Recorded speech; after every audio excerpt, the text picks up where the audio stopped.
Yeah, right, ladies and germs. We're gonna get the morning boxing talk started, son. Let me post the link for the people on Twitter. And what is sure to be a hot story for the coming days and weeks, for the days and weeks to come. Let me just post this for the people on Twitter.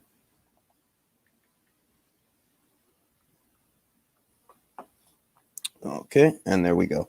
Tony Bartlett was good, y'all. Was good, y'all. We got 6 people in the building. I'm gonna let the list populate before we get into the meat and potatoes of the conversation, as my legal expertise is unrivaled, like Mark. Wake up fresh, what's good now? And yeah, man, a lot of people have this story on the brain. A lot of people are more attached to this story than I am because I am not projecting. Punch perfect with the perfect punches, what's good now? You know what I mean? A lot of people are more attached to this story than I am because I don't have a horse in the race. For me, everything is a cut and dry matter. Ideally, everything is a cut and dry matter because you can either substantiate your claims or you can't. It is really that simple in a court of law. You will have heard me say several times in the last 2 videos that I uploaded in reference to this story that this is not Twitter. This is not Facebook, this is not Instagram, and this is not YouTube. You don't get to run around just saying any old shit about any old buddy in court. You can get away with that on Twitter. You can call as many people, as many names, and make as many allegations, accusations as you want on social media. And that is why so many individuals have become comfortable doing this, because in today's day and age, you don't necessarily have to prove what you're saying, except in court. In court, you actually have to, because that's why you're there. And AJ, Manny was good. Candace was good. David Grover. You know what I mean? And that's the way things work. Now, in reference to this story, I feel it important to note that I am not attached to this story. I am not emotionally invested in how this ends. I'm not emotionally invested in how this ends. I'm not I don't have a horse in the race, in other words. You can either win the case or you can't. I will highlight that I purchased this Nerf dart shooter. This is literally the best Nerf dart shooter I've ever purchased. This isn't actually from the Nerf brand. This is from Comfy. This is an automated dart shooter. And let me tell you, if you have kids, get one of these. Because this joint, woo! It's my wife texting me repeatedly. Let's see what she wants.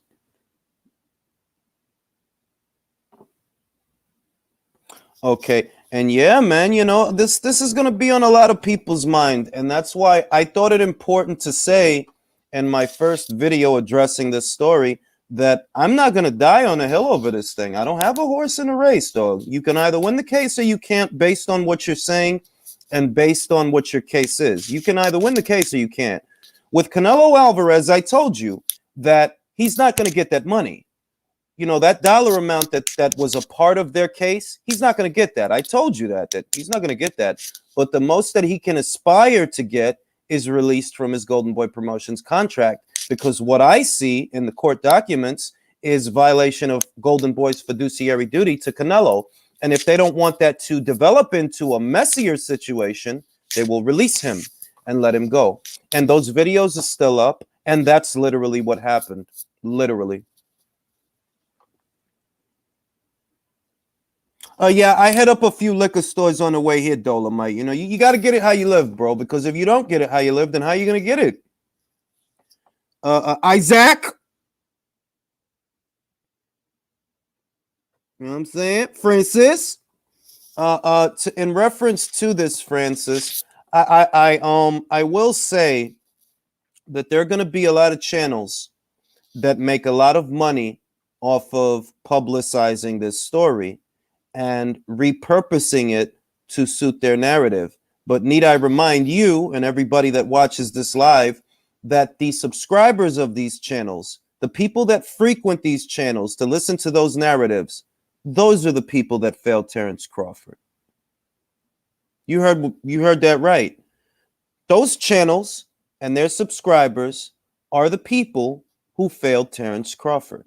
The people who, after Errol Spence Jr. fought Sean Porter in September of 2019, the people who claimed they wanted to see Terrence Crawford fight Sean Porter, the people who said they wanted to see that before an Errol Spence Jr. fight, those are the people who failed Terrence Crawford, because those are the people who should have bought the fight that did not buy the fight. And for all of these bleeding hearts that you're seeing, all these people that are claiming they're so outraged and Terrence Crawford is in the right and he wasn't treated right, what I'm going to ask those people, and they're not going to answer, is did you treat Terrence Crawford right? Did you watch his fight without paying for it? I paid for it. I got the receipt. I can pull it out whenever, because every pay-per-view I purchase, I get a receipt for it by way of email, which I can produce rather easily. In fact, I do the night of every fight. Did you buy the pay-per-view since you care so much about Terrence Crawford and you care so much about how he's treated and his financial standing? Did you buy the fight or did you steal it? Because these are the quote-unquote outraged individuals that are capitalizing off of this situation in this case. Myself, I've bought 2 out of 3 Terrence Crawford pay-per-views. I didn't buy the Victor Postol one because I was at work while they were fighting. But I bought the Amir Khan one, as silly as that might have sounded. I bought it. And I bought the Sean Porter one because I'm not full of shit. I'm a righteous man. A righteous man. A machine gun preacher who preaches the reality. This thing is so cool, man. If you got kids, get yourself one. I was goody Gary, was goody SSB, was goody Ebony, was goody Papoose. And this lawyer was the representative of both Mikey Garcia and Zerto when they got out of Top Rank. Well, it's clear that that lawyer has something against Top Rank. But see, here's the thing about Mikey. Most people don't remember that story accurately. Mikey didn't beat Top Rank. He just lived out the life of his contract. And until he lived out the life of his contract, he sat out 3 years, inactive, shelved. And this kind of goes to a point that I want to make later, that for all this stuff that I hear about Bob and this reputation that he has, how many people have actually won a case against him on this premise? How many? Because I hear it a lot. I hear it on social media where shit you hear counts for nothing. I hear it on YouTube. Like, the only place I hear this stuff is places where it doesn't count for anything. But I don't know of anybody that sued Bob Arum for this stuff that won. If you guys can educate me, my ears are open. But to my knowledge, Mikey didn't win anything from Bob. He just lived out the life of his contract until he was a free agent. That's all that happened.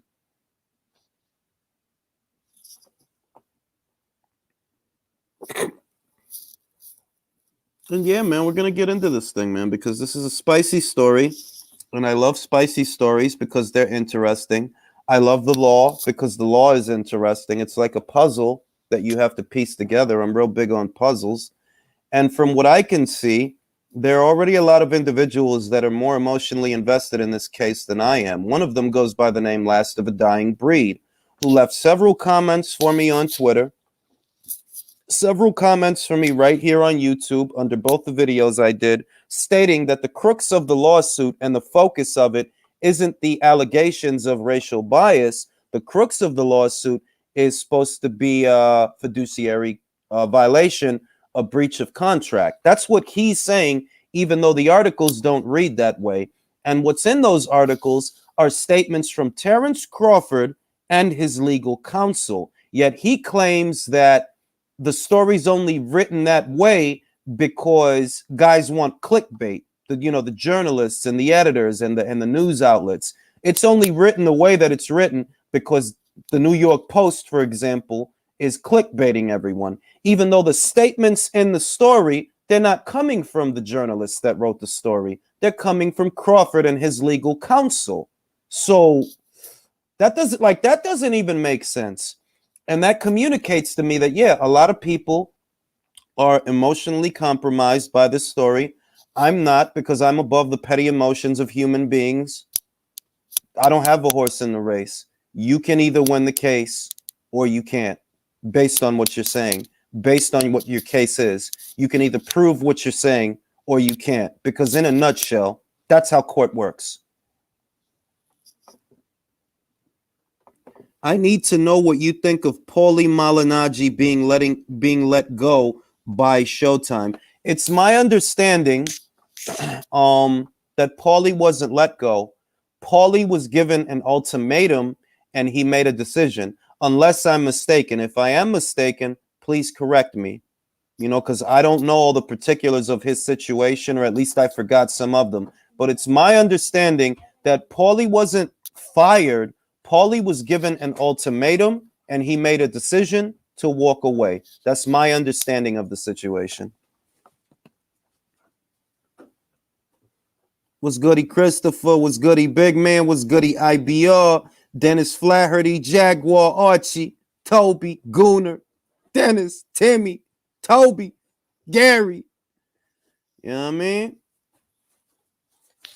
But in a nutshell, the last guys that should be discussing this story are the ones who have a horse in the race. The last guys who should be talking about this story are the ones that are emotionally compromised by it. Because if you can't maintain some kind of, thank you, my beautiful wife has bought me a delicious bagel with eggs in it. She's the best. That's why I married her.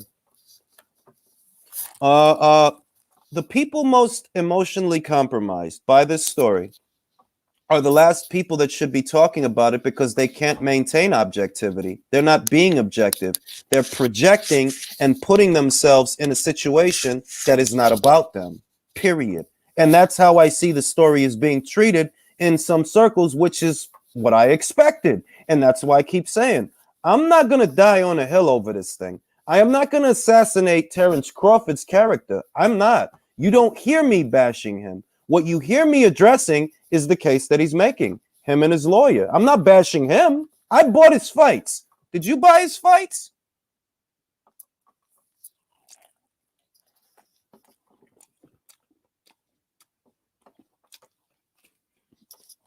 This is fucking delicious, man. Jesus Christ.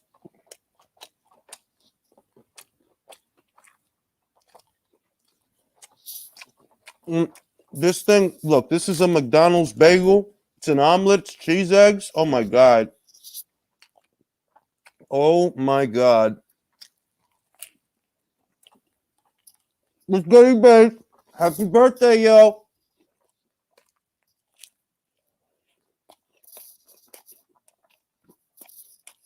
But in a nutshell,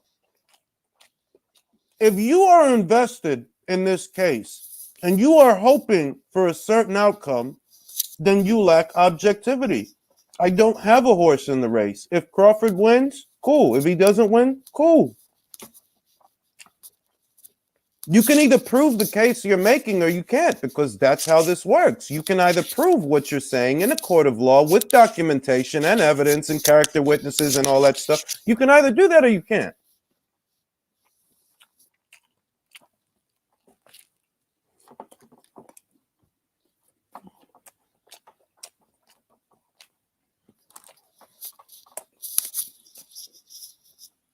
I gotta open this thing up to the panel while I eat this fucking thing, because this fucking thing is good, man. Jesus Christ.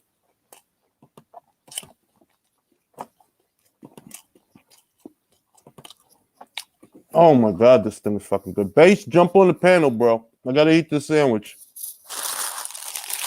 Oh my God, this is fucking good.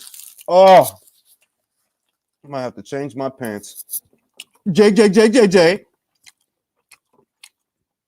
What's goody, Jay? Don't be afraid to hit that button and jump on the panel. Talk about the shit. Luis Puente, que lo que, manín? Makes no sense. He was making more than Spence. We're going to get into all the spicy topics, bro.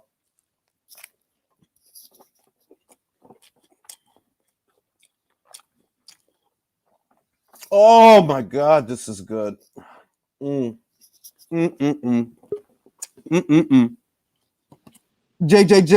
what do you think about the situation, bro? Well, I was having a fabulous day yesterday until I got dropped with this bombshell. I'm like, holy shit. But what do I think about the situation, man? There's a lot to unpack about this. Well, I'm kind of undecided if I'm being. Oh, before I continue, sorry, I owe somebody a special shout out, Miss Sophia, friend of the channel. We love you. Push you, it's I'm undecided if I'm being honest. I'm with you, man. I don't have a horse in the race. I mean, what is there really to say? I mean, it's like the case has no merit, from what I can see, really. Well, I mean, this is what I'll say, Jay.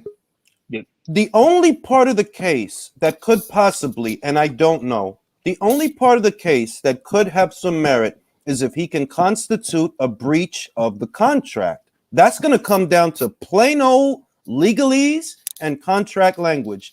Did they not fulfill their obligation to you? But the rest of that stuff, oh yeah, you don't have a case for none of that stuff, bro. You don't.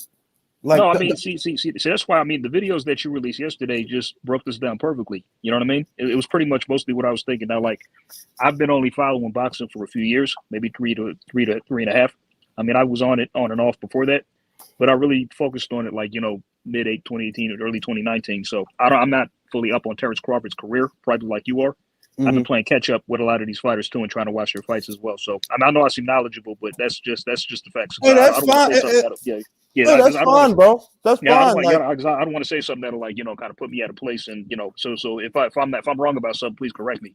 But No, I mean, that's fine, bro. as far as I've been following Crawford's career, like he's honestly, I think he's might have been the most paid welterweight in the division. Is that correct? He's been paid more I'll than the say PBC this guys. much. There's not another welterweight in the division short of Manny Pacquiao that was getting the contract minimum that Terrence Crawford was getting. There isn't. Exactly. There isn't. I mean, Pacquiao was the only cash cow that was left, and after that came Crawford. He was being paid a lot more than the PBC welterweights.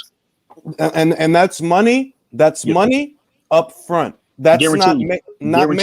not maybe pretend money. Not if the pay-per-view does this money. That was money guaranteed up front. And it is a matter of fact. And the funniest thing is, I've been saying this for years.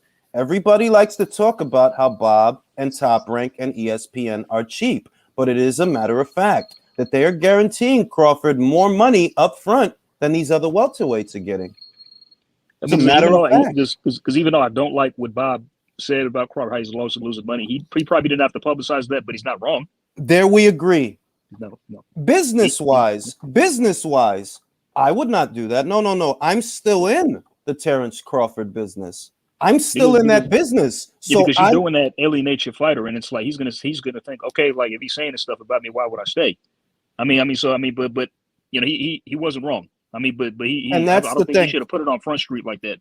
The only way it works out to where publicizing that information and making light of it, the only way it works out to where you're wrong for doing it is if the information is inaccurate and it costs the fighter money. But if the information checks out, if he's actually telling the truth that those pay-per-views didn't break even and that Top Rank as a company lost money on those fights, if that's the truth, no, you cannot sue for defamation because that's not slander. That's not libel. Go ahead, Leo. Let me ask you this question. What's up, morning, Leo? How you doing, man? How, Jay? How are you? I'm all right. Good to have you, sir. Go ahead. Didn't mean to interrupt. No, don't worry. Look, about the what Bob Arum said some time ago about Terrence Crawford doesn't sell. Why do you think Bob Arum say that? Do you think Terrence Crawford came with this idea about Bob Arum being racist today in the morning? My opinion is Terrence Crawford has been thinking this for years. Yes, I agree with that. And he has been picking Bob Arum for years about this. Like, I agree with that. You are biased against me. You prefer more Lomachenko, a white fighter, and not me. That's why Bob Arum said, okay, fuck that. You don't sell. That's all. I agree with everything you said, Leo. I believe that this is the feeling that Terrence Crawford has harbored for years. I believe that this is the buildup and the culmination of those feelings. I believe all of that. I agree with everything you said. And what I will say to that is a reiteration of what I said in the video I uploaded late yesterday, that for all those feelings, right, Terrence Crawford has been put on pay-per-view more times than Vasyl Lomachenko. Terence Crawford is guaranteed more money up front than Vasyl Lomachenko. So in reference to a legal case where you allege that you are being treated less than in place of Latino fighters and white fighters, this is what's going to come out. That, you know, he's the second top earning fighter in the top ranked stable. That is a simple matter of fact. The only guy at top rank very recently who was getting more money up front than Terence is Tyson Fury. And you cannot claim bias against, you know, you can't use a bias in that situation, because what they can turn around and do and say, well, Tyson Fury got us a $19 million gate with Deontay Wilder in 2020. He got us a $17 million gate in 2021. When you cross compare how their pay-per-views performed, Fury's pay-per-view and Terence Crawford's 3 pay-per-views, when you compare the numbers, you're going to see that, well, his pay-per-views outperformed his. So, of course, he's going to get more than him. But given what you're being given and how your pay-per-views are performing, remember, the Victor Postol fight predates the ESPN contract that he signed. The Victor Postol fight lost top-rank money. Yet in spite of that, they still guaranteed you more money, even though you were on pay-per-view and it didn't sell. But they still guaranteed you more money. So when it goes to court, if it even makes it to court, because there's a chance it could get thrown out. If there's no substance to this, it could get thrown out. So we got to let it play out. Yeah, I'm not going to make big proclamations of whether or not it will get thrown out, but there has to be substance or it will get thrown out. The difference between Tyson Fury and, let's say, Terence Crawford. Okay, Tyson Fury got a cross-promotional fight in the Deontay Wilder some time ago, but the difference is PBC actually wanted that fight. Exactly. And Spence never wanted the Terence Crawford. Ever. PBC never wanted the Terence Crawford because boycotted the fight, boycotted the fighter, Terence Crawford. They defamating him, not being a champion, not showing him. They froze him out. Anyway, they froze him out of the division. Yeah. And I want to say this. I don't think that gets talked about enough, what effect that had on Terence Crawford's career. I don't. And see, this is the thing, right? I accept that, and I'm going to toot my own horn because I'm a son of a bitch. I accept that everybody's not as smart as I am. And I take it for what it is. I accept it, that everybody doesn't see things in the immaculate way that I do, because I'm one of the most intelligent people in the fucking universe. I accept this. Jules, you a Capricorn, man. That's just what fucking it is. Capricorn, just like Base the Kid. We're the most intelligent species in the universe, not the planet. Fuck the planet. There's lots of planets. We're the most intelligent species in the universe. I accept this. It is what it is. But what people have to understand is we've already seen this play out already with Guillermo Rigondeaux. He was frozen out. Look at how much he suffered for that. While people are formulating narratives about how Bob is the one that did Rigo wrong, Bob's not the one who froze him out. He just said he was boring. And guess what? I'm sorry to tell you this, and you're not going to like it, but he is boring.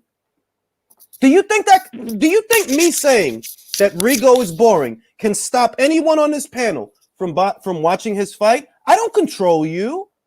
Nobody controls you. Bob doesn't control you. If he says that this guy's boring, that doesn't dictate who watches the fight. I'm sorry to say. Now, if people still say he's boring after Bob said that, that validates his claim that people don't want to see fights like that. Sorry. Who enjoyed the Casemiro fight? Because I fucking didn't. Did anybody on this panel enjoy that fight? I turned it off. Did anybody on this panel enjoy the Liborio Solis fight? Seriously. Ugh. Now, let me read these super chats. Luis Puente says he drank the Wilder Kool-Aid. George says, I didn't get notified. Don't know how late I am. Bro, we about to wrap the live. We've been on for 3 hours. George?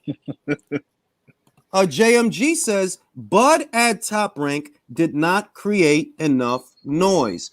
And a lot of people don't like to accept that there are not easy answers to some of these questions. There are not easy answers. They want easy answers, but there are not easy answers. Top Rank promoted Terrence Crawford well enough that ESPN was willing to give him a bigger guarantee than what he was already getting. They promoted him well enough to where that network was willing to give him a lot more money than a lot of guys were making at that time. A lot of people don't like to talk about that. Then they'll say that Top Rank failed him when, don't you understand? You can't promote fights people aren't interested in. You understand? Fighting Mean Machine is Fighting Mean Machine, whether you hang 90 posters or 100 posters. Fighting Khan is Fighting Khan. Those were not the fights that Terrence Crawford needed. The fights that he did need required the participation of fighters that are with another outfit. That's just the truth. And he didn't have a lot of other options. Yeah, but Julius. One thing here is the one bit of the story that maybe the lawyer, the Friedman guy, will try and pose is the fight that Top Rank could have made that would have propelled Crawford to that next level. They didn't make. And the question is, why didn't they make it? And obviously, from Crawford's lawyer's perspective, they're going to say it is because of racial bias and prejudice that fight was not made. You're talking about Pacquiao, right? Exactly. Okay, now this is what I'll say in reference to Pacquiao. There are damning, because one thing I want everybody to understand before we get into this. We are all adults here, and we are talking about a case, not what we want. We are all adults. Now, one thing that damns that case and dooms it to fail is that Terrence Crawford himself is on record stating that Bob tried to make the fight. To top it all off, Freddie Roach is on record stating that Bob tried to make the fight. And he tried to make the fight more than once from 2016 till 2021. You know what I mean? That's going to come out if that's the direction you go. That he's saying you didn't make me the Pacquiao fight, and then Bob can turn around and use the statements that Crawford made, use the statements that Freddie Roach made as evidence that effort did go into making that fight. For example, just in 2020, they were looking to the Far East, the Middle East, to finance the fight so that they could get Manny the kind of money that he wanted for that fight. But they couldn't get him the money. You can't sue for that. If Manny wants a certain asking price for the fight and you can't get him that money, that's not grounds for a lawsuit because you did try. It didn't work. Julius. I don't disagree. I just think that's the angle that they're going to go because that's the big fight that was available to them. And I don't think that's the angle. I don't think that's the angle. Sorry to cut you, Pat. Like, no, that's all good, man. Here's what I think, yeah. Now, I agree with Julius on the aspect of this lawsuit as we kind of see it is very, very flimsy at this point. But I have a sneaky suspicion that it's not even about necessarily, like, obviously, if he gets the money that he wants, that's a great thing. But there's a quote in there where it said that there were some contractual breaches, that or some things in the contract that weren't adhered to, right? So I've got a feeling the lawsuit is more about that, but they're using the other stuff to paint a picture and have this as like a court of public opinion as opposed to the court of law. Because everyone knows in this day and age, regardless of what happens in the court of law, like public opinion reigns supreme. So if everyone's looking at Top Rank as this racist, bigoted company moving forward, then that just ruins their whole business plan, which means they might want to then make a little bit of a deal in terms of just, you know, sort of put things to the side and maybe ease their public persona to the paying public. Base, this is why you're my Capricorn brother that's wise beyond his years. I know. I agree with you on one thing. The more I look at this case and how flimsy it is, the more I come to the conclusion that they don't hope to win. This is about something else. And he could already be in bed with the PBC. He could already be in bed with them because Al Heyman's name was mentioned by them. His name was mentioned by them. Yeah, and Floyd. And Floyd. Now, that's a very strange angle to take because the people that deprived you of the fights that you needed were not it wasn't Top Rank. It was the PBC. They deprived you of the fights you needed. They're the ones that froze you out. but you're here going up to bat for them with your legal counsel. That is very strange. So what I see, wait, let me cap it off. What I see is possible. And once again, I'm not going to make big proclamations. I'm not going to die on a hill over this thing. But what I'm going to say is there's a chance that this case isn't about what it appears. Go ahead. Yeah, the only other thing I was possibly thinking, you see where it says possible breaches of contract, right? Mm-hmm. Now, we know that he had mandatory minimums that were guaranteed because he didn't get the Spence fight. Like, there was written in that if you can't get the Spence fight, he gets an extra percentage on his minimum guarantee. Mm-hmm. Now, because Bob is quote unquote his promoter, does then he have a case to say things like he lost us money, or he can't sell, or he's like not this and that?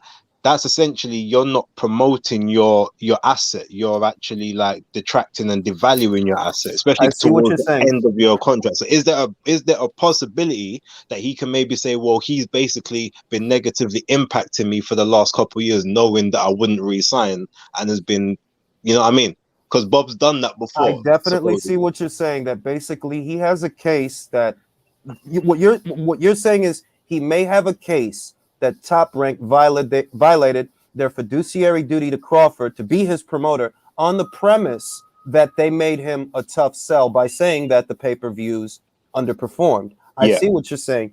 And it's a tenuous case, because if that comes out, right, if Bob Arum and they have to defend themselves against that, what they can then say, or what they can then do, is show the receipts. I wasn't lying. I lost money paying him his contract minimum.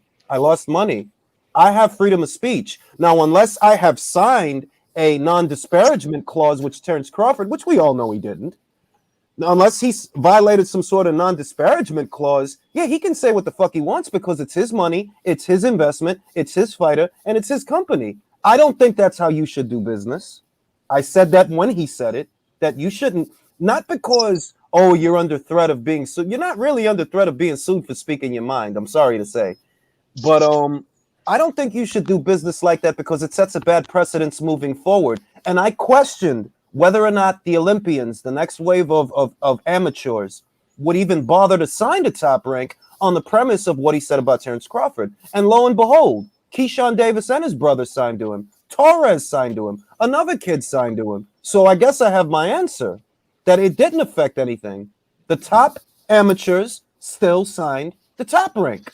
Very true, but let's put a caveat on the Keyshawn Davis one, because we do know he actually wanted to sign with Matchroom, and he tried to sign with Matchroom, but Eddie just didn't want to take Kelvin. And because Eddie wouldn't take Kelvin, and Bob he said would take his brother, innit? He wouldn't take his brother. That's why he ended up signing with Top Rank, because no one else would take Kelvin apart from them. He wanted his brother to get a contract, and Eddie was like, nah, just you. Yeah, Top Rank put up a bid. He went back to Matchroom and said, look, this is what they're offering. Like, if you match this, we're coming with you. But Eddie's like, well, look, I can give you that, but I can't offer your brother what he's offering him. Basically, he thinks his brother's trash, but didn't want to say that. So that's why he ended up with Top. So that's why I just wanted to put that one little caveat in that statement. But yes, let's expand upon that base. Okay, so basically, that's saying that Top Rank, which is allegedly a biased promotional outfit against fighters of a certain demo, was willing to match what Matchroom was offering you, and they took your brother. That's the opposite. That goes against the case that Crawford is making, because if they were the way that Crawford says they is, and the way the case says they are, well, they wouldn't have took Keyshawn, and they wouldn't have took his brother, let alone match the offer. Potentially. But if we also, so if we look at the way the world was back in the day, right, when you had like slave owners and all these sort of things, well, eventually you're going to take the best and brightest of the bucks that are on the field, right? Of course. So in that same sense, it's like that doesn't stop the company from being a quote unquote racist organization just because they're taking the best and brightest of the black fighters and potentially giving them decent money within the construct of this world. See, that's the thing, Base. I was with you up until you brought up the money. Once you bring up the money, right, you have to characterize the bias. You do have to characterize it. True. And true. if you can't characterize it financially, because this is financial after all, he's suing for a dollar amount, upwards of $10 million plus another $4.5 million for a fight that didn't happen in 2019. When you put a dollar amount on it, you limit the parameters you can operate in. And True. if you're saying that this company is biased towards fighters of a certain demo, so much so that it affected my career, and then it comes out that, you know what, no, they're not, because they were willing to match what Matchroom was offering Keyshawn Davis. If they were biased, they would have offered him less. If they were biased, upon the end of your initial contract, they wouldn't have offered you more money. They would have offered you less. Hell, they might not have even offered you a contract. They would have cut you loose if they were the way you say they are. That is what the defense can say. That how can you say that our company is biased when, in spite of your pay-per-view with Victor Postol underperforming, we still gave you a bigger guarantee? But then Julius, that's why I think that they're going to put the Crawford's case is all going to be based on emotion. I agree with base. Like the climate that we're in today, as soon as you enter the subject of racial prejudice into any sort of litigation like this, automatically you're creating a good side and a bad side, and the court of public opinion was always going to sway towards wanting to be on the good side of it. And that's why I think, I don't know, this is a huge assumption. I can't guarantee this. I don't have any evidence for any of this, but I don't know if Crawford necessarily would have been behind this, rather than, if you look at the lawyer that's leading on this and other cases that he's led on, that this would have been a suggestion from them to Crawford to get the money, to go, look, you're out of contract anyway. All we need to do is create a climate where Top Rank feel under pressure that they have to settle, that they have to give you the money that you're asking for, which essentially comes down to, the fight that didn't happen and any other breaches of contract, like they said, that we're not privy to. And I think this is probably the best way that the Friedman guy thought, this is how we can manipulate them. We don't even need to have a good basis for our assumptions, or for any of the negative way that we're painting Top Rank. We don't even have to have any basis for that. All we need to do is make the public opinion sway in our favor and enter a racial element into it. And this is where Rolly Romero's case comes into play. The court of public opinion has already decided what they think about Rolly. And if I'm being honest, I've decided what I think about Rolly a long time ago, because I'm a very good judge of character. And I can't tell you why, but the point is, I'm a very good judge of character, and I don't believe you. I believe her. I don't believe you. But same here. Same, me too. It's like this dude is a scumbag. He's a slime ball. He's a scumbag. Like, to me, I see what I see, and I know that I'm right. Even if I can't prove it, I know that I'm right. But did it pan out that way in a court of law? No, the charges were dropped. Even though there are multiple girls all with the same story, charges were still dropped, bro. Court is court. You have to prove it. Do you think they were paid off? Yes. Some of them? Yes. Okay. Yep. That's my suspicion, because they settled out of court. If the charge would drop just like that, then they got some hush money. See, what you can tell those girls, and what the way it breaks down is, okay, you want to take this to court, this is going to cost you a lot more money than it's going to cost us, or we can afford to pay the money to keep going to court. But can you? Do you want this to go on for months and months and months and months and months? Or are you willing to take this, I don't know, $50,000 for sucking some dick? Okay. In the Rolly Romero case, I think I don't know about all these states, but there is a possibility to do criminal charges or get the case to the civil court. If you want to get the case to a civil court, you are looking for compensation. Yes. And bringing in a civil court is easier than a criminal court, because a criminal actually getting a conviction, a sentence in a criminal court is very difficult. Yes. So the burden of proof is a lot. You get it, Leo. If you really want to nail this guy, you'd have to take him to criminal court. But it's a more arduous task if you're trying to take him to criminal court. Yeah. It's a lot more arduous. Yeah, but for some of these victims, I do not agree, but I understand the reasons. They prefer to go to civil court and take both parties and settle in some kind of compensation.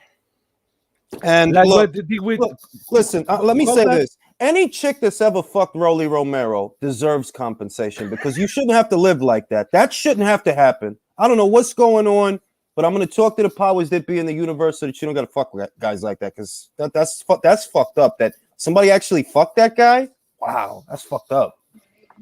Yeah, it's like this case about this all-time great basketball player that allegedly raped a girl, and the girl didn't.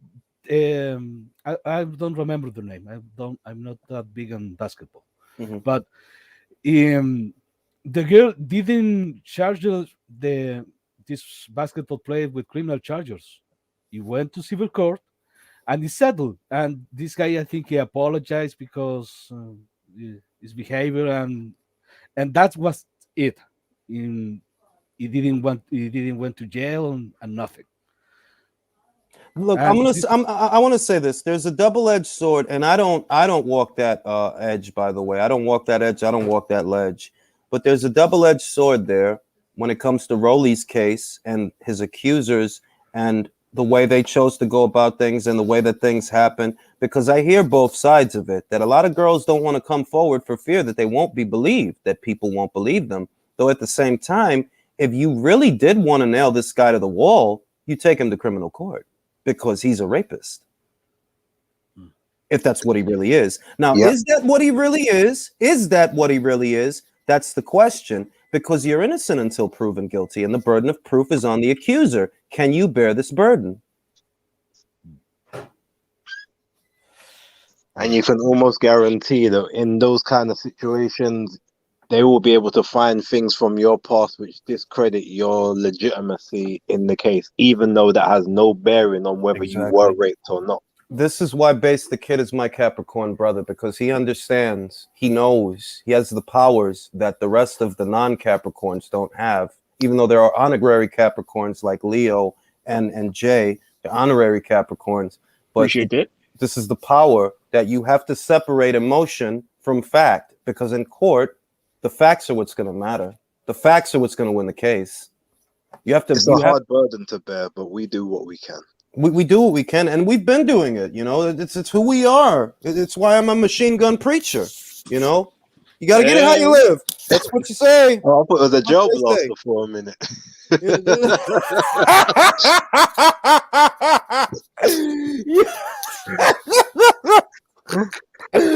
Yo, let me read the super chats before we carry on.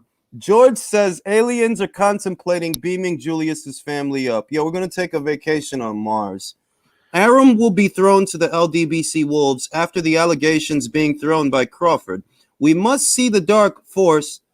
We must see the dark come to light from either side. I completely agree with all of that because to me, you can either win the case or you can't win the case. That's the extent of the conversation for me. You either have enough to win this case or you don't have enough to win this case. And anything outside of those parameters is irrelevant. Luis Puente says, no way this sticks. Sorry. But he has been paid very well. The PBC would have never paid him that. They still won't. And that's what Tim Smith is saying. I know it's an assumption, but I don't think I'm wrong. And to Luis Puente's point, he's not wrong. The PBC are now saying that they won't pay him the kind of money that he's been getting paid and that he wants to get paid. So you're telling me that the biased guy, right? The biased evil guy, right? That he paid you more money than they are willing to pay you. You know something else that always sticks out to me as well about Bob's compassion to be so terrible? He saved Floyd's life years ago. He did. He did. Literally. He didn't have to do that. He said, did not. No, he could have said, this ain't my problem. I'm paying this dude $600K. You know what I mean? But he did. The misconception is that Bob Arum has to be perfect. No, none of us are perfect. All right. None of us are perfect people. None of us are bound by our nature like the man upstairs. None of us are. We're all imperfect in our own way. Right. And the misconception is that Bob Arum has to be perfect and everybody else gets to be a piece of shit. No, he doesn't have to be perfect and they don't have to be perfect. What I know is he got Floyd out of a jam. Floyd, who wasn't making him a lot of money. Why do people keep thinking Floyd was making Arum money? Why do you think he had the demeanor that he had? Because he wasn't making him money. That's why he was. I don't disagree with people when they say that Floyd was held back by Top Rank at a certain point in his career. I don't disagree with people. I believe that Floyd outgrew Top Rank the same way that Oscar outgrew Top Rank, the same way that Manny did, and Cotto. I don't think Crawford outgrew them. It doesn't look like it because his numbers are down, not up. But you know, Floyd did outgrow them, and he did have to go his own way. I don't disagree with that. You understand? But Floyd was not a big money maker for Bob Arum. So in hindsight, no, I don't have to save you, bro. If you in deep with the Sharks, you better deal with that. You better do something because they want their money. Period. In the Bob Arum with about Manny Pacquiao, I think that fight was in some way killed by Bob Arum because I always see it like compassion from Bob Arum, because Bob Arum, in all his years of being a great promoter, knew, okay, Lomachenko is good, Pacquiao is an all-time great, but Crawford is a fucking killer. Yeah. So I'm gonna send a guy I've been working all these years to be killed by Terence Crawford. That's could you clear up the story right quick? Okay, so like I've been hearing different takes on this. Like, okay, so because I remember the interview Bob did with Marcos Villegas. Okay, so he said I'd kill the fight because I know what would happen. Yes. And so was that him shutting down the fight, or because I was kind of confused by that? So could you kind of clear that up? I'll clear that up right now. You have to watch. You have to watch the interview in its entirety, or at least the first 2 minutes before Bob said that. And what you're gonna see is Marcos asked him, "Would you make that fight now?" He wasn't talking about something that he did. He's talking about, would you do the fight now? And he said, "No, I'd kill that fight. I'd kill that fight." That's what he said. All the context. A lot of people are running around with literally Bob just saying, "No, I'd kill the fight." And they're not even bringing up the question that Marcos asked him. Would you do that fight? No, I'd kill the fight. When you say it like that, you get the whole picture that they're not talking about the past. In the past, forget me, forget YouTube. Freddie Roach himself said, Bob's trying to make that fight, and it concerns me. Crawford himself said that Bob was trying to do the fight. It can't be both. You can't. Yeah, but they weren't putting up enough P's, were they? They weren't putting up enough P's to make Manny pass the torch. Because Manny would have passed the torch if you pay him to do it, innit? And that's what Crawford's angle is going to be. They didn't back me enough because hold on. Hold on. This is the thing. My understanding and my recollection is that Manny Pacquiao wanted a guaranteed $20 million for that fight, right? Cool. Did you fight Adrian Broner for a guaranteed 20? No. Did you fight Lucas Matisse for a guaranteed 20? No. Did you fight Thurman for a guaranteed 20? No. That wasn't his guarantee. But with Crawford, with Crawford, it's got to be 20. In 2020, I believe the guarantee they wanted was something like either 20 or 40. 20 or 40. It was 40. 40. It was 40, right? That's what I was about to bring up. It was 40. It was 40. It was 40. Your asking price, and most people do not want to understand this, and I gather that it's because most people are not used to handling large sums of money or going into business for themselves. They're not going to understand it. It's going to go over their heads. You want us to give you $40 million. Are you good for $40 million? Are you good for it? Because people seem to think that, because you're a boxing promoter, you're just supposed to throw money at everything, that you're just supposed to give a guy whatever he wants. For example, if Bob Arum is telling you that I'm losing money on Crawford's fights, the solution is to invest more money in Crawford's fights. So when Keith wants 5 or 6 or 7 or 8, I should just give it to him so that I make sure the fight happens. And if I give Keith 5 and 6 or 7 and 8, what am I going to give Crawford? He's going to want more than that because he's a fucking champion. So we're looking at what, $10 million, $12 million for a potential Thurman fight. Well, I'll tell you what. They just spent less than that to get Sean Porter in the ring. They spent 10 and they didn't get it back. See, the solution that people seems to have is, oh, well, he should have made those fights and he should have been willing to put up more money. Do you understand why he's not willing to put up more money? That's not my assertion, though, Julius. I'm just saying. No, I'm not saying you. No, I'm not saying you. I'm addressing an argument that I've seen made that, oh, Bob should have offered Spence the offer. Spence, are you serious? Offer Spence the fight. Do you, after all this, you really believe that the difference between the fight happening and the fight not happening is because, oh, Bob didn't make an offer? That's why it didn't happen. That's why. Wait a minute. I thought Spence was the cash cow. I thought he was the. This is what the money man. Jay. This is why I have Jay on the panel. Understand? This is why. If he's the cash cow and he's A-siding me, why is my promoter supposed to bear the financial burden? That doesn't even make sense. Crawford's not a free agent. If anything, Spence is a free agent. Is he really? Word, right. Now, Feeling Dangerous says, just joined the live with Bud going after Bob. Does that kill a Bud versus Taylor fight in your opinion? I really want to see that fight. I'm going to tell you this right now. There's a way to do that fight, but ultimately, when you go this route, it's not because you want to fight Josh Taylor, a top-ranked fighter. You understand? That it's kind of implied that that fight must not rank very high on your priority list because you're suing Josh Taylor's promoter. So there's a good chance that this is going to affect whether or not you even have access to him. So I would say don't hold your breath for that fight. This kind of kills that now. I mean, like the top three things on Bud's priority list is Thurman, Spence, and Ugas. That's what he said in a Sean Porter podcast interview. That's what he said.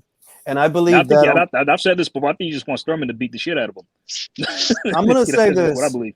I believe that based on how he's moving, it's possible he's already in communications with the PBC because I'm suspicious of everyone. I'm suspicious of everyone.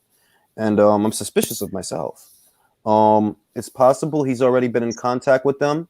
And this smear campaign may be geared towards funneling talent to the PBC so that they can sign them the multi-fight deals as opposed to Top Rank. Because you'll notice PBC, the last 5 years, has not been signing fighters with the same frequency as a Top Rank. Fighters choose to go in other directions. They choose to go the other way. Shakur Stevenson chose to sign with Top Rank.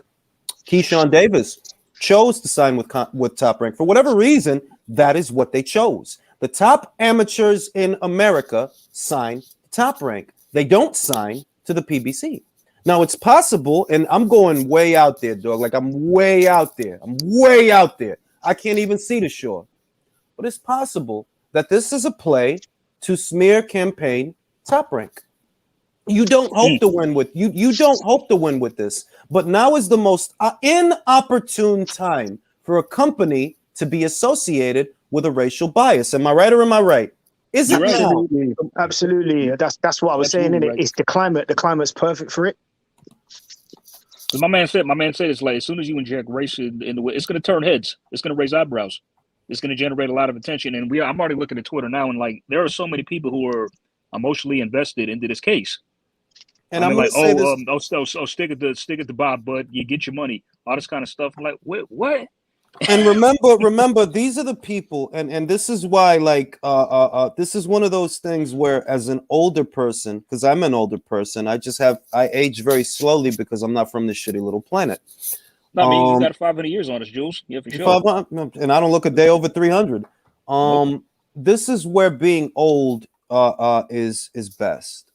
Let the story play out, because this is what they said about Lopez going against Arum. This is what they said. And how did that work out? I said the whole time, this is a bad idea. I said, this is a bad idea. This is not good. This is not a good idea. And a year later, wasn't a good idea, was it? It wasn't. Now with Crawford, I don't know exactly how this ends, because first and foremost, you have to be able to constitute a breach. And that's a little bit more cut and dry. If you can constitute a breach, you can get yourself some money. You can. But all the other stuff, I just don't know. all the other stuff. What I know is that Arum has good lawyers. Make no mistake. He has good lawyers. And they know how to draw up a contract that protects them. The same way Matchroom does. They know how to draw up a contract that protects them. The people that you see celebrating Terence Crawford's move, they're the reason that he suffered. Not me. I bought his fight. I always support Terence Crawford. I still support Terence Crawford. I still like, he's a great fighter. He's one of the best fighters I've ever seen. I'm still going to watch him going forward. I'm still going to watch him going forward because I'm a fan of him as a fighter. Yeah, he's a great fighter. He's We're one of the best boxing fans. We don't he's inject one of the best personal feelings into all these fighters. You know what I mean? But as far as what's happening, well, I have to be honest. It doesn't seem like you have a case. It doesn't. I hope there's more to it because if there isn't, you're not going to win. I'm sorry to say. The people that are supporting you now, these are the people that didn't support you when it counted the most. And nobody wants to understand that. It's kind of like what you always hear about when you start up a business and your friends expect to get discounts. Your friends expect to get free stuff. If you're my friend, support me. Support my business. You're my friend, right? By buying things. You'll give a stranger. You'll give a stranger your patronage. You'll give a stranger your money, but you won't give it to your friend. No, from your friend, it's supposed to be free. Then you're not my friend. And that's then what when I tell you, oh, I can't give you free stuff no more. Then you're like, all right, I see how it is. That's what's up. So what I see with this situation is the pseudo activists and the pseudo outrage that we see. It's that situation to where if you really cared about Terence Crawford and his marquee value and what he should be earning as an athlete in America, if you really cared, you would have gave him your patronage a long time ago. You didn't. You stole. I didn't steal, bro. I got the receipts. I thought that's not me, bro. I'm telling you, I'm a righteous man. You don't want to believe me. I don't steal, bro. I can pull them up. I could pull it up. All right. The people that are, they care so much about Terry. You care so much. You stole from him, bro. And every time you do that, you steal from him. Now, I'm willing to steal from Gervonta Davis because fuck him. But I don't even steal from him. I don't steal from him when he fights. I literally don't watch. Like, bro, I don't give a shit who he's fighting. Who the fuck is he fighting? When Benavidez was fighting, I didn't watch that shit. You see what I mean? I'm not gonna steal, bro. But go a step further, Julius. Go a step further. They didn't just steal from him. They tried to diminish his value. The exact same thing that Crawford is alleging or making an assumption on based on Top Rank and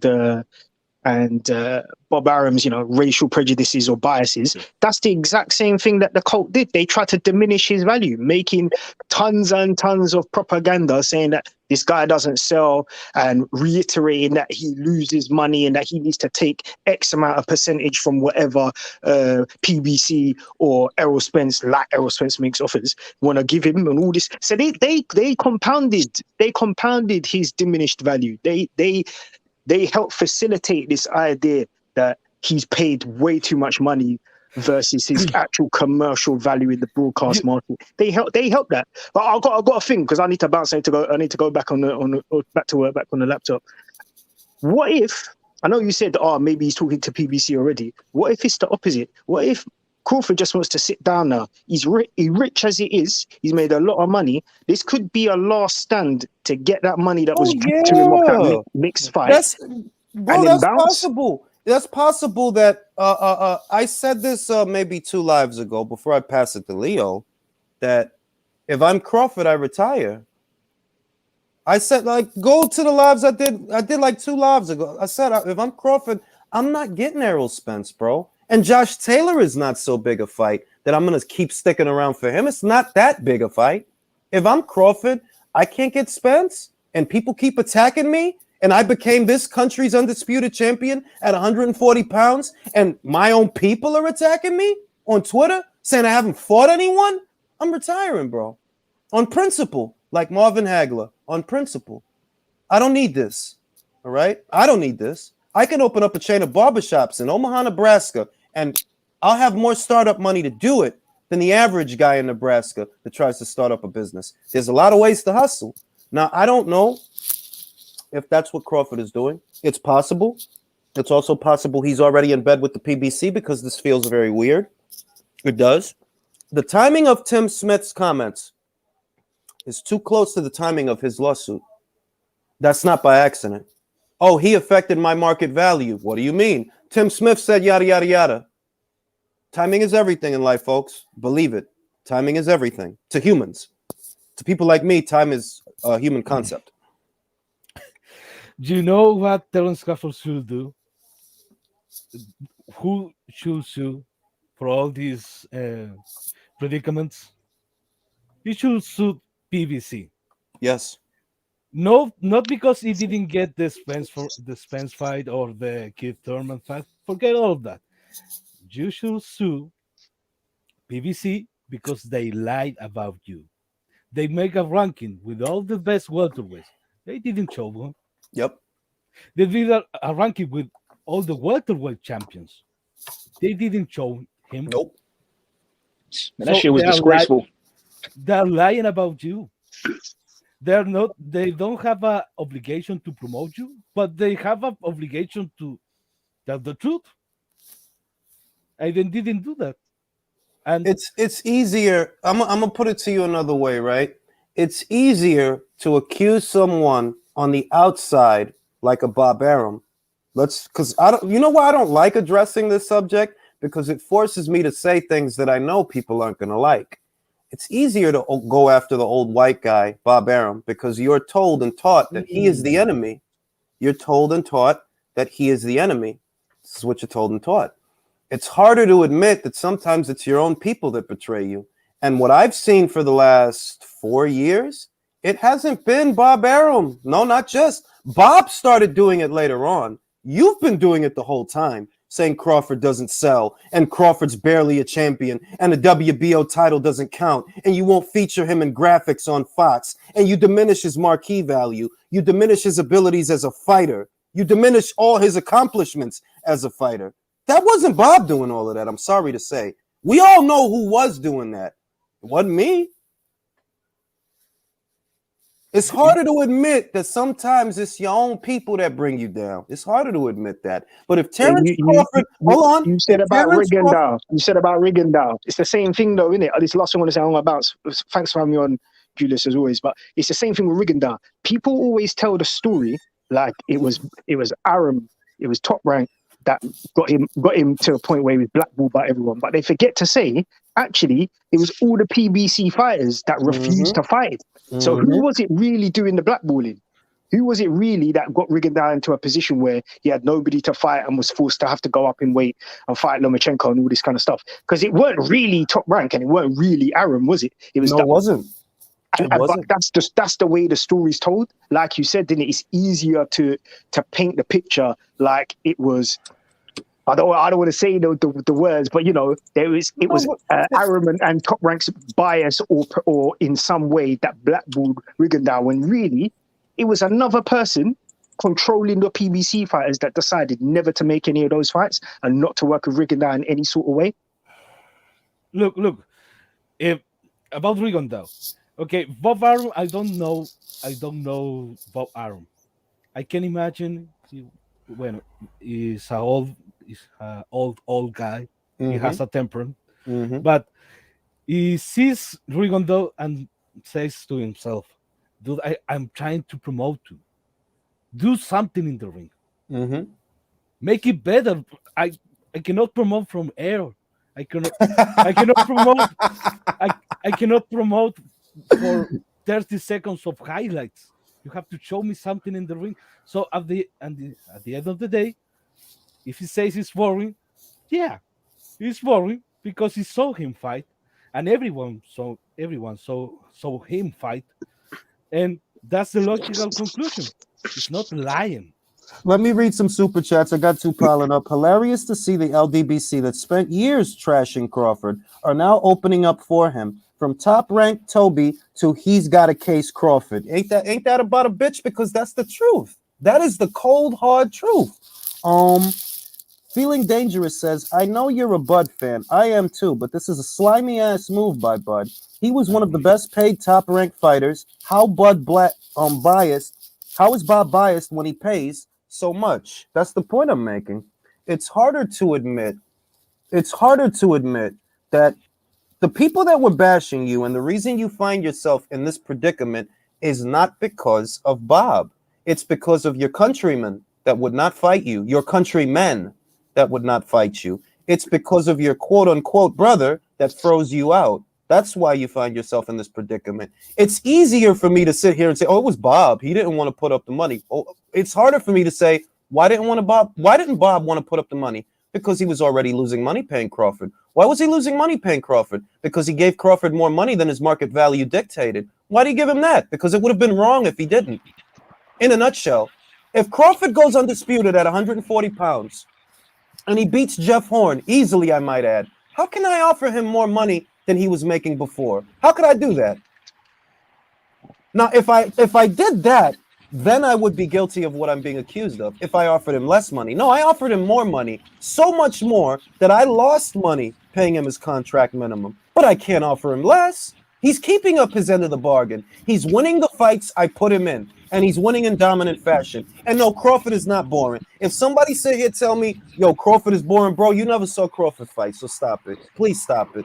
Don't lie to me, because I know you're lying. You didn't watch him fight if you think he's boring. Rigo is boring.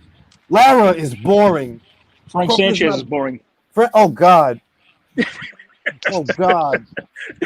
But Oh Jules, my you know God. one thing. No, you know one thing I'll say to that, and I agree with you. I totally agree with everything you're saying. But as a promoter, it's Bob's job to try and get through that patch and find a way to promote people. Look at Eddie, for instance. Look at how much issues he's having with Android, but he's never once said, "Oh, well, he's just not exciting to watch," or "We can't market him," or he goes 12 rounds. He's not exciting. Like he just does enough. He's always championing him, campaigning for him, and even some of his fighters that don't really do, he finds a way to try and at least beat the drum for them.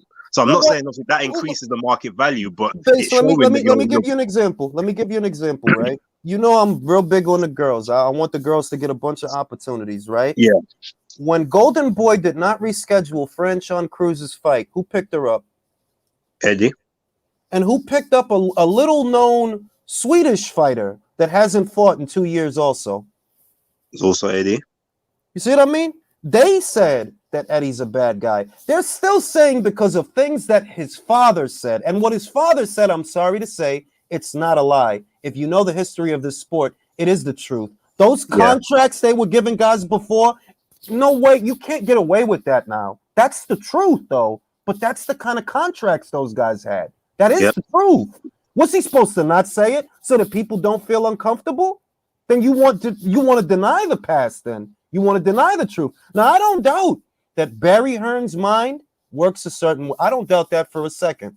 I don't, honestly. If you tell me you think Barry Hearn is a racist, I'm going to say yes. But do I think Eddie Hearn is a racist? No. You don't move like that. You did not have to pick that woman up. You didn't. Period. You didn't. You didn't have to pick up Montana Love. The Zone hasn't been booming in America like that. No, it hasn't. You didn't have to pick up Montana Love. You could have just focused on Britain. You could have just focused on UK fighters.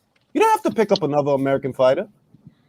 Period. That's why I fucks with Eddie, because he signed Montana and Alicia. I love those two after seeing their last fight. Those are two of my favorite. Those are two of my favorite signings that I'm excited about. You see what I mean? So when I see that the narrative is so convenient, like, oh, because Barry said something, Eddie's guilty by default. You know what they call? What do you call that when the police do that to people? Profiling. You're profiling him. Oh, he's guilty because his daddy said something. So if you come from a block where drugs get sold, am I supposed to just assume that you sell drugs? Do you know how many times I got stopped because of that? Yeah. Just walking through a block, and I'm not. That's not cap. And you rarely gonna hear me bring that shit up. But it's like, yo, if your mind works that way, then you are literally. And I want to shout out to Liam Rockwell, who brought this up the last slide. That is called Stockholm syndrome. When you adopt the mindset of your oppressor and your captor, that's Stockholm syndrome. You think like they think. And if how they think is wrong, what does that make your way of thinking? Because you think like them. Oh, he's guilty because of his daddy. So when the cop says, oh, you're guilty because you live here, or you're guilty because you look like this. And I don't like cops, by the way. At all. Which is why it kills me that a member of the LDBC was a fucking pig. Ha! I've never, yo, I swear to God, unless I find a dead body at my job, I've never fucking called a cop a day in my life. Not a day in my 39 years of life. Unless I find a dead body or some shit at my job, which I did. I've never called a cop a day in my life, ever. But it's... Look, about Eddie Hearn and Bob Arum, they have different characters. That has worked for Eddie Hearn all the time? No. Look at the Amanda. This girl. Serrano. Serrano, the Amanda Serrano situation. She played Eddie Hearn for those fights. Oh, she conned them. She conned his ass. She did. Yeah. He conned him. And Eddie Hearn, he didn't say anything. He didn't say if that same thing happens to Bob Arum says Amanda Serrano's getting sued, his trainer's getting sued, her mother is getting sued, everyone is getting sued. And that would have killed the fight, the Amanda Serrano and Katie Taylor fight. But if I was in that situation, I will have sued Amanda Serrano for everything she had. Me too. Because so I would have sued her too. If a man, see, this is the thing, right? And this is how you know he's a good dude. In spite of everything she said about him, in spite of everything that happened, they're still negotiating the fight. They're still negotiating the fight. That's somebody else. You don't pull that crap on Bob Arum. Al Heyman don't want nothing to do with you. How many times has Heather Hardy said that Al Heyman will not sign female fighters? How many? Numerous. I lost count. You know what I mean? But he's supposed to be the bad guy. He's supposed, oh no, he's evil. Oh no, because of his daddy. Oh no, because of this. Listen, man. I hate to break the news to you, but there are more Al Sharptons in the world than there are actual freedom fighters. Most people don't really realize that Al Sharpton was a government CI. It's a snitch, right? But he beat the drum. He's a snitch, bro. It's a government informant. Jules, when I heard about this shit, I died laughing when I heard about that shit. When I found out about that shit, Jay, I knew. I'm like, bro, this dude, nah, I don't trust this dude because you move a certain way. You are too opportunistic to be a righteous man. You're too opportunistic. You can capitalize off of opportunities, but there is such a thing as being too opportunistic. These guys on these channels you see here on YouTube, they're too opportunistic. You don't believe what you're saying. You just want to make some money. That's all. You don't believe what you're saying. When you beat the drum for Jermall Charlo, hold on. When you beat the drum for Jermall Charlo, it's not because you believe he can win. It's because you can make money purveying that narrative for months and months and months and months and months on end. That's the only reason you're doing that. You don't believe in that guy. Nobody does. You wouldn't place one red cent on him to win a fight with Canelo Alvarez. You wouldn't. Not something you can't afford to lose. If you believe, when you believe something, you're willing to gamble. When you believe something, like if you believe you could get a girl, you're going to shoot your shot. Shoot your shot because you believe you can get her. You know what I mean? You believe you can do something. You do it. You have to gamble. When you're not willing to gamble, well, you don't believe what you're saying. You don't believe what you're saying. Nah. You only bet as much as you can afford to lose. You know why? Because you don't believe what you're saying. Hey, shut up! That's my wife in the background screaming. Hey, shut up! All right, let me. Before you carry on cussing out your wife and hold tight, all the Ring IQ man. Then thanks for having me on, Julius. I'll be back sometime soon. I'll get some time. Hold down the fort. Take care, Pop. Take care. That's why I bought the M16, man, because they be wilding out here, yo. Stop playing with me. New Media says, shout out to Coach Malachi. He suspects, like I suspect, that something is not right with me about this lawsuit. In my opinion, sounds like some PBCBS. The timing of this lawsuit is too coincidental. I just said the same thing. Matt Cidello says lawsuit is weak, but I don't think Arum should have talked publicly the way that he did. That's definitely not how you want your promoter talking. And to that, I agree that he is within his rights as Crawford's financial backer, because in a nutshell, that's what he is. When Crawford gets out there, it's not on Terrence Crawford's dime. it's on Bob Arum's dime. So in that way, he can reserve the right to speak his mind about how business is going. He can do that. But the reason I would not do that is that's wrong, bro. You know that Crawford could sell if he were in the right fights. It's not your fault that you can't get him those fights, but it's not his fault either. So don't lambast him for it. Don't put that out there. Not, you can if you want, but you don't have to be rude. And I chalk that up to being rude. But is being rude grounds for a lawsuit? No, man. You know what I mean? Rude motherfuckers is out here saying rude shit about people. It's terrible, man. But what I see about the case is I kind of look at it and I just get the sense that, you know what, this isn't about what they say it's about, the same way that Canelo's case wasn't about what people thought it was about. A lot of people were saying and making videos here on YouTube, opportunistic men that lack a lot of character. Oh, he's going to bankrupt his own. He's going to bankrupt his own. I said he's not going to get that money. The videos are up. I said he's not going to get that money. The most that he can aspire to do and hope to do with this lawsuit, which is what I actually think he's doing, is achieve free agency. He's not going to get that money because why? You didn't live out the life of the contract. How could you get the money that's based on the life of the contract? Doesn't make sense. While guys made video, oh, he's going to bankrupt his own. They're going to go broke. He's going to run them. And yeah, all right, bro. And how'd that work out? He ended up fighting there for 3 fights. I just don't understand what these guys have against his own. I mean, it's a great app for great fights. Look at all the shit we got last year. Upset of the year. Well, some of them are being. Some of them are several. Jay. Some of them are being paid. That's what most people. There's some look. There are paid plant. There are industry plants on Twitter. Believe it or not, and you can spot them based on how they move. There are 2 industry plants in association with Floyd Mayweather Jr., who I don't follow, and they don't follow me, yet they always show up. I don't follow them. That tells me that, okay, so you're going in the search bar and typing in the name of Floyd Mayweather to see what's being said. Now, why would you do that? I don't do stuff like that. Why would you do that? Because you're an industry plant. There are channels that are being paid by promoters. Yes, that's happening. They're being paid to run propaganda. Then Barbershop Conversations, Gary Russell's brother, he admitted that he was being paid off, right? I remember that shit. Oh. Yep. Oh yeah, that was hilarious. These look, man. I'm gonna tell y'all something. I'm gonna tell y'all something scary, right? It's gonna be scary. There's people out there that ain't got souls, bro. They ain't got no character. If you don't got no character, if you ain't got no character, you don't have a compass for what is right and what is wrong outside of survival instincts, which even cockroaches have, which would make a person no better than a cockroach, devoid of a soul. There's people out there ain't got souls, bro. They don't got a compass for right and wrong. They're not righteous. You know, these are not good people. I'll put it that way. And it's a lot of people like that, bro, that they'll do anything for a buck.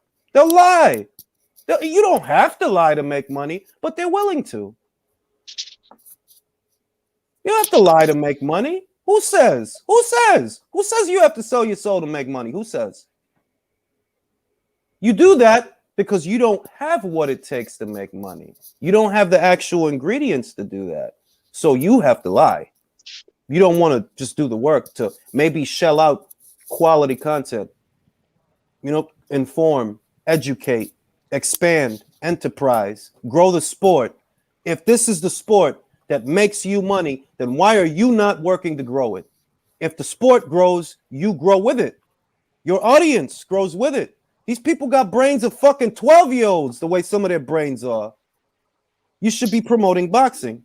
Promoting it. Yeah, promoting it. And what is in the best interest of boxing? Whatever grows boxing. Because if this is your bread and butter, to some capacity it is if you're getting a check for it or you're getting deposits in your bank account for it and you're making money from it. Lord knows I make thousands upon thousands of dollars from it. So I'm not afraid to put money back into it because it makes me money. But my brain is different than the brains of these idiots. My brain is different than the brains of these idiots. If you make money off this sport as a content creator or a journalist of some kind, why are you not working to grow the sport? If the sport grows, you grow with it. along with your bank account. It's the same thing as anything else. My wife always asks me shit. Why don't you do this for money? Why don't you do that for money? No, I do it for love and leisure. The money will come. I've said that about many things over the years. The money will come. Many things, because I do what I do for love and leisure, not for money. You do things just for money, you can fucking go work at McDonald's for money. You can kill people for money. You can do a lot of things for money. Money in and of itself is not the goal. Living on your own terms is the goal. Financial security is the goal. Wanting to go to work or wanting to get up, having things to look forward to. Those things are the goal, not just money. When you just want money, you end up like Floyd buying a bunch of cars that depreciate in value, but when you bought them, they were worth exorbitant amounts of money. That you paid like an idiot for something that is only depreciating in value as soon as you drive it off the lot. Those are not assets. Those are liabilities. Preach. Yeah. But Jules, well, quick question. Sorry. What do you see Terrence getting a settlement from this thing? Do you see the case getting thrown out? Like, what's your gut telling you? My bet is I don't know if there's no bet. Why? Because the only part of the case that may, and we don't know that, we have to look at the court documents and what ends up coming out. But when you say that somebody is breaching a contract, that is not anecdotal. That has to be proven. You have to prove it. I cannot tell you if Terrence can prove that. He like you can disprove every other thing he said. Literally 90% of what is in that article, 90% of the case can be disproven. That's easy. All that bullshit, that's easy. But saying that he breached the contract for not getting you 2 fights in 2019, we need to look at the fine print when it comes to that. And that, we don't have the fine print. Now, what I think makes a difference is Terrence Crawford was paid $6 million for his final fight under his top-ranked contract. Is $6 million his guaranteed minimum? No, his guaranteed minimum is just above 3. So what if, and I'm way out there right now, what if the reason they were willing to give you that 6 is because they're giving you the back bonus that they didn't give you before for the Spence fight not happening? A lot of people are referencing a bonus that Terrence Crawford was supposed to receive fight by fight, every fight that the Spence fight doesn't happen. The bonus was something to the tune of $1 million. Well, you were paid $6 million to fight Sean Porter. Your contract minimum is not 6. So what if that 6 is those bonuses? And I'm just guessing. And what if that 4.8 or 4.5 for Khan, what if one of those was a bonus also? Because your contract minimum is not 4.8 and it's not 6. Your contract minimum is just above 3. You were paid in excess of your contract minimum. Is that what those bonuses were? Could be. Could be. Feasible. Yeah, and I feel bad for Terrence Crawford because I think he's gonna sign with PBC. Possibly. And he's gonna fight. He's gonna realize their guarantees. They're not gonna be 3-4 millions, and all this controversy might have something to his market value, based in tribalism. Yeah. And racial because that's how Wilder got his marquee value to shoot up. And it did shoot up, even though the fight flopped, the second fight flopped. The angle that he chose, which is what Leo is talking about, it did increase his marquee value going that route. They sold 800 to 850,000 pay-per-views. They had a $19 million gate. That wasn't because Wilder was fighting great fighters or beating great fighters. No, it wasn't. He wasn't beating great fighters. The only good fighter that he fought was Tyson Fury. And you never beat him in 3 fights. You never beat him. Yet Jules, that's what's funny. People are actually like saying that's like the greatest, like, is that the greatest trilogy of all time? No, how can it be when one fighter didn't win one fight? That's the most one-sided trilogy of it. That's the most that's the most one-sided trilogy, yeah, but the great no, there's no back and forth. Oh, because he scored a knockdown. Well, whoop-de fucking do. He scored a knockdown in a fight that he was clearly losing. Whoop-de do. Yeah, the only Trilogies are close. I mean, the only thing I see for Terence Crawford to win more money, to gain more money, is going into PVC and be marketed like the last of these Bob Arum fighters that have been promoted like slaves. And now Terence Crawford is free, finally free. And he can win all this money and be away of this slave owner. That's the only thing I can see for him to be winning something about this. Well, I'm going to say this, right? This is the other angle of that. Let's say it's exactly that way, and I don't dismiss that possibility. That's a genuine possibility. You're going over there to do what exactly with Spence? Because Spence's numbers are down, not up. And nobody's numbers over there are really up. The only guy whose numbers were respectable, and that was only with Tyson Fury, is a guy who's on the verge of retirement, Deontay Wilder. That's it. Spence's numbers are down, 250 with Danny Garcia. That was his last set of numbers. The announced attendance for Gervonta Davis versus Mario Barrios, a little over 16,000 people in attendance. The announced attendance for Isaac Cruz, a little over 15,000. The reported buys, what was it for Mario Barrios? They said between 200 and 215,000. They didn't even announce what this fight did. The numbers are down. What are the numbers? What are the numbers for Mario? Now, wait a minute. Let's do it. What are the numbers for Thurman versus Barrios going to show us? What are the numbers for Ortiz versus Martin going to show us? If they ever even have if they ever even pull the nerve to put a ballpark figure up, what are those numbers going to show us? Who over there is prospering? So you go over there to fight Errol Spence Jr., and what are we talking about? 350,000 or 400,000 pay-per-view buys? This is what that was all about. That's it? That's it. That's what you're saying. And obviously, people are going to steal that fight. People are going to steal that fight. And everybody's going to buy that fight. Of course. Because they steal Spence's fight and they lie about it. Morning, everyone. Yeah. I mean, Good morning, Jay. Good morning. Yo. Oh, Jules. Afternoon here. It's morning out here in the West Coast. Man, it's Terence Crawford shit, man. It's a money grab. It's money know grab. it. It's money That's grab, all bro. it is. He can't. I was talking to Steve Kim. Top Rank has an Excel file every time Terence denied a media obligation or a media opportunity. I mean, he can't prove that they blindsided or held his career back when he's the one denying opportunities to promote himself. And it's not the boxing's promoter's job to promote you and your brand. That's your manager and your publicist. Yes. And your social media team. Yes, and most the people. Boxing promoter I'm glad Drew is here. Drew, say that shit again for those that the don't boxing promoter promotes your event. Your manager, your publicist, they get you on these red carpet tours. They get you on these talk shows. They get you on these social media interviews. Thank you. You have to come out of pocket for that. And a lot of these boxers don't want to come out of pocket for all this other stuff to build their brand. Somebody asked me, everybody silence your mics. Somebody asked me, oh, why did Tyson Fury end up doing a WWE thing and not Terence Crawford? And I told them, you do realize that it was the WWE that reached out to Fury. They reached out to him.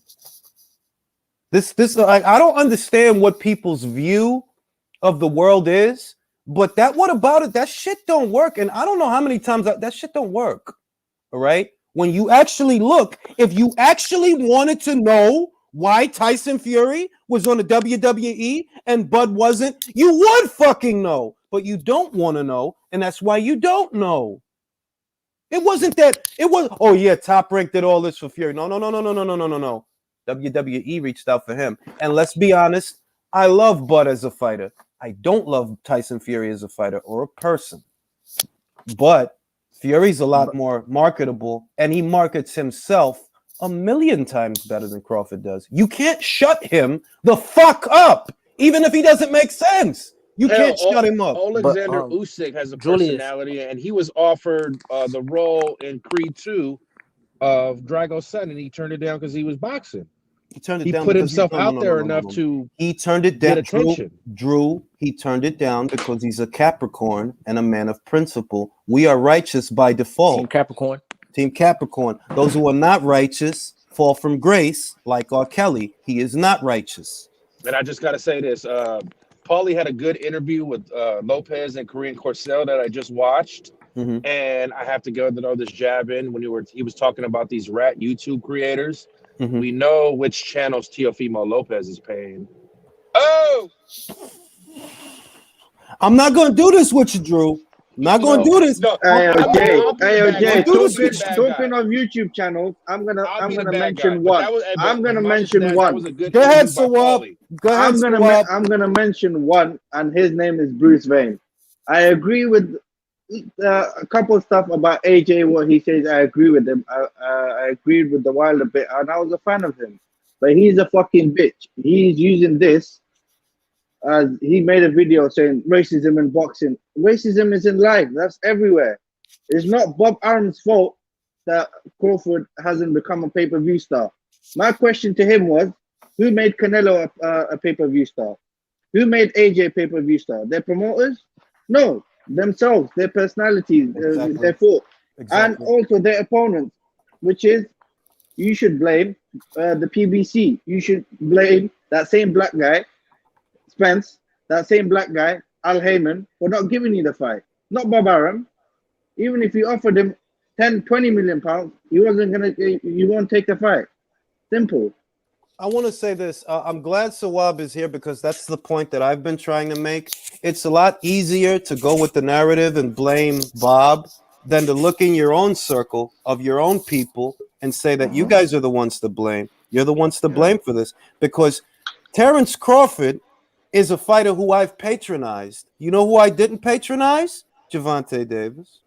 I didn't patronize. I only patronized Spence because he was fighting Sean. And I patronized Sean again when I bought Terrence's fight. I support the fighters that I like financially because these are my guys. I want them to make money. I'm not going to steal from them.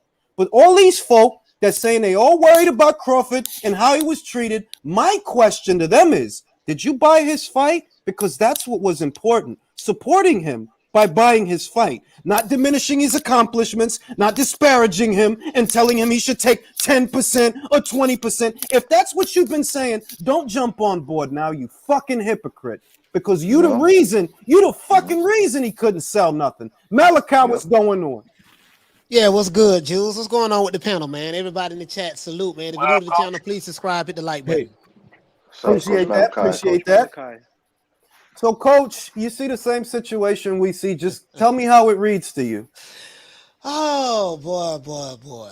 I hate seeing this. I'm not going to sit here and lie to you because I want to make sure I get my words correctly. It seems kind of fishy to me. Now, I don't think Terrence Crawford will win this racial bias lawsuit. That's going to be very, very, very hard to prove, especially that now that you was with the company and you have a net worth of 8 figures now. Mm-hmm. It made you a multimillionaire, out of your mind. Something tells me that there's somebody else behind this. I'm looking at this attorney. This is the same attorney that Mikey Garcia used to sue Bob Arum.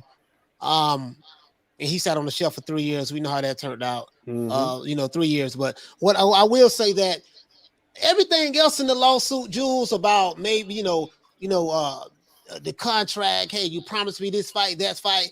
He might have some validity to that. I agree with that. The problem I have is when you make it racial, you're going to have to see. This is what's going to happen.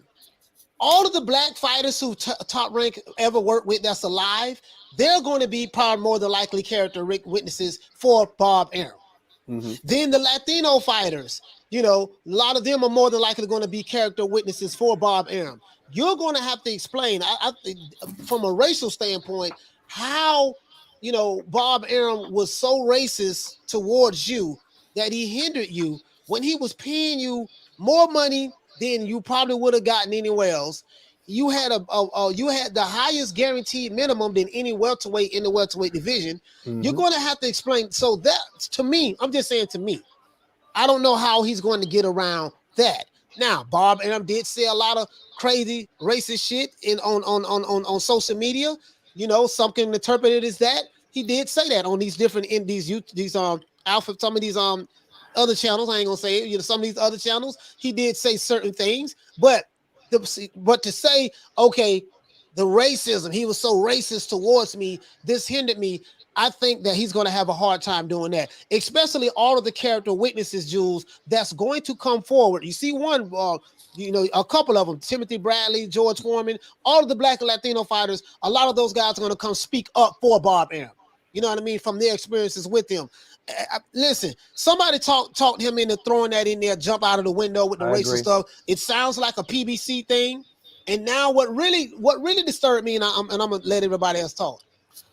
I'm looking at some of these channels, not going to say their name, especially one out of Houston, Texas. They hated Terrence Crawford for 4 or 5 years with their passion. Called him Talk Rank Toby, Coon, Slave, Diz, Kunta, everything you can think of. Now, because I look at trends every day. Now the trend is these same guys, thank you for doing this. You're doing this for the culture now. You're doing this for us, yada, yada, yada. And as soon as he said that, I said, you know what? Bingo, that's it. That's what this shit is.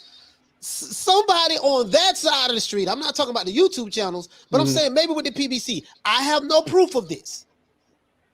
I have no proof of this. I'm saying this. I have no proof of this, but it just sounds like their narrative to me, like that particular part. Not the rest of the lawsuit, but the racial aspect of it, Jules. Look, I want to say this. I want to ask a quick question to the panel, or you guys? Go ahead, bro.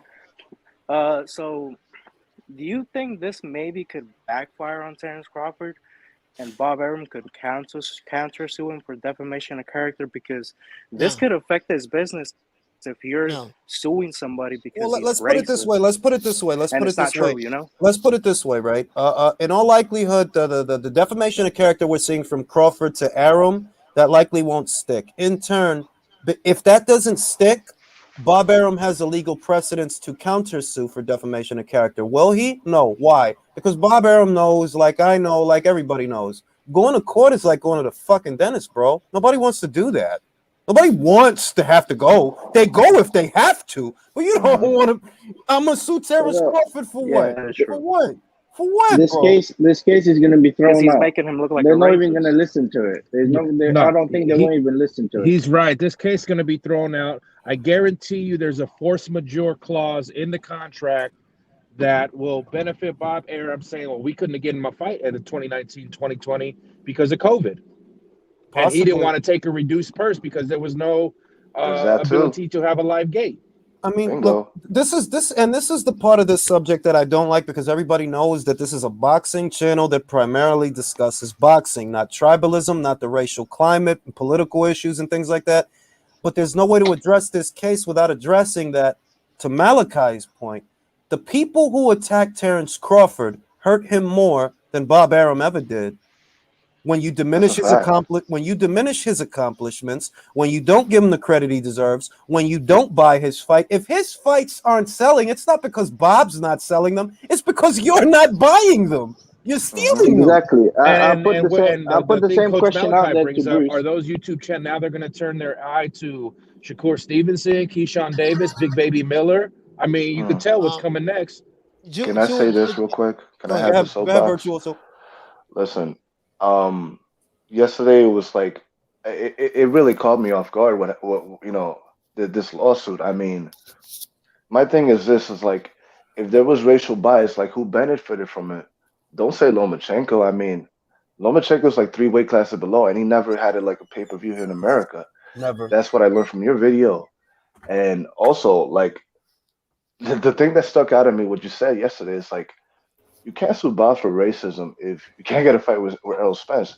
Now, I do seem to recall people saying that, oh, Terrence couldn't get a fight with Pacquiao because of this or that. you know, maybe that fight could have garnered him more attention in the welterweight division and not be looked at as a weight bully fighting, you know, past prime fighters and all that stuff.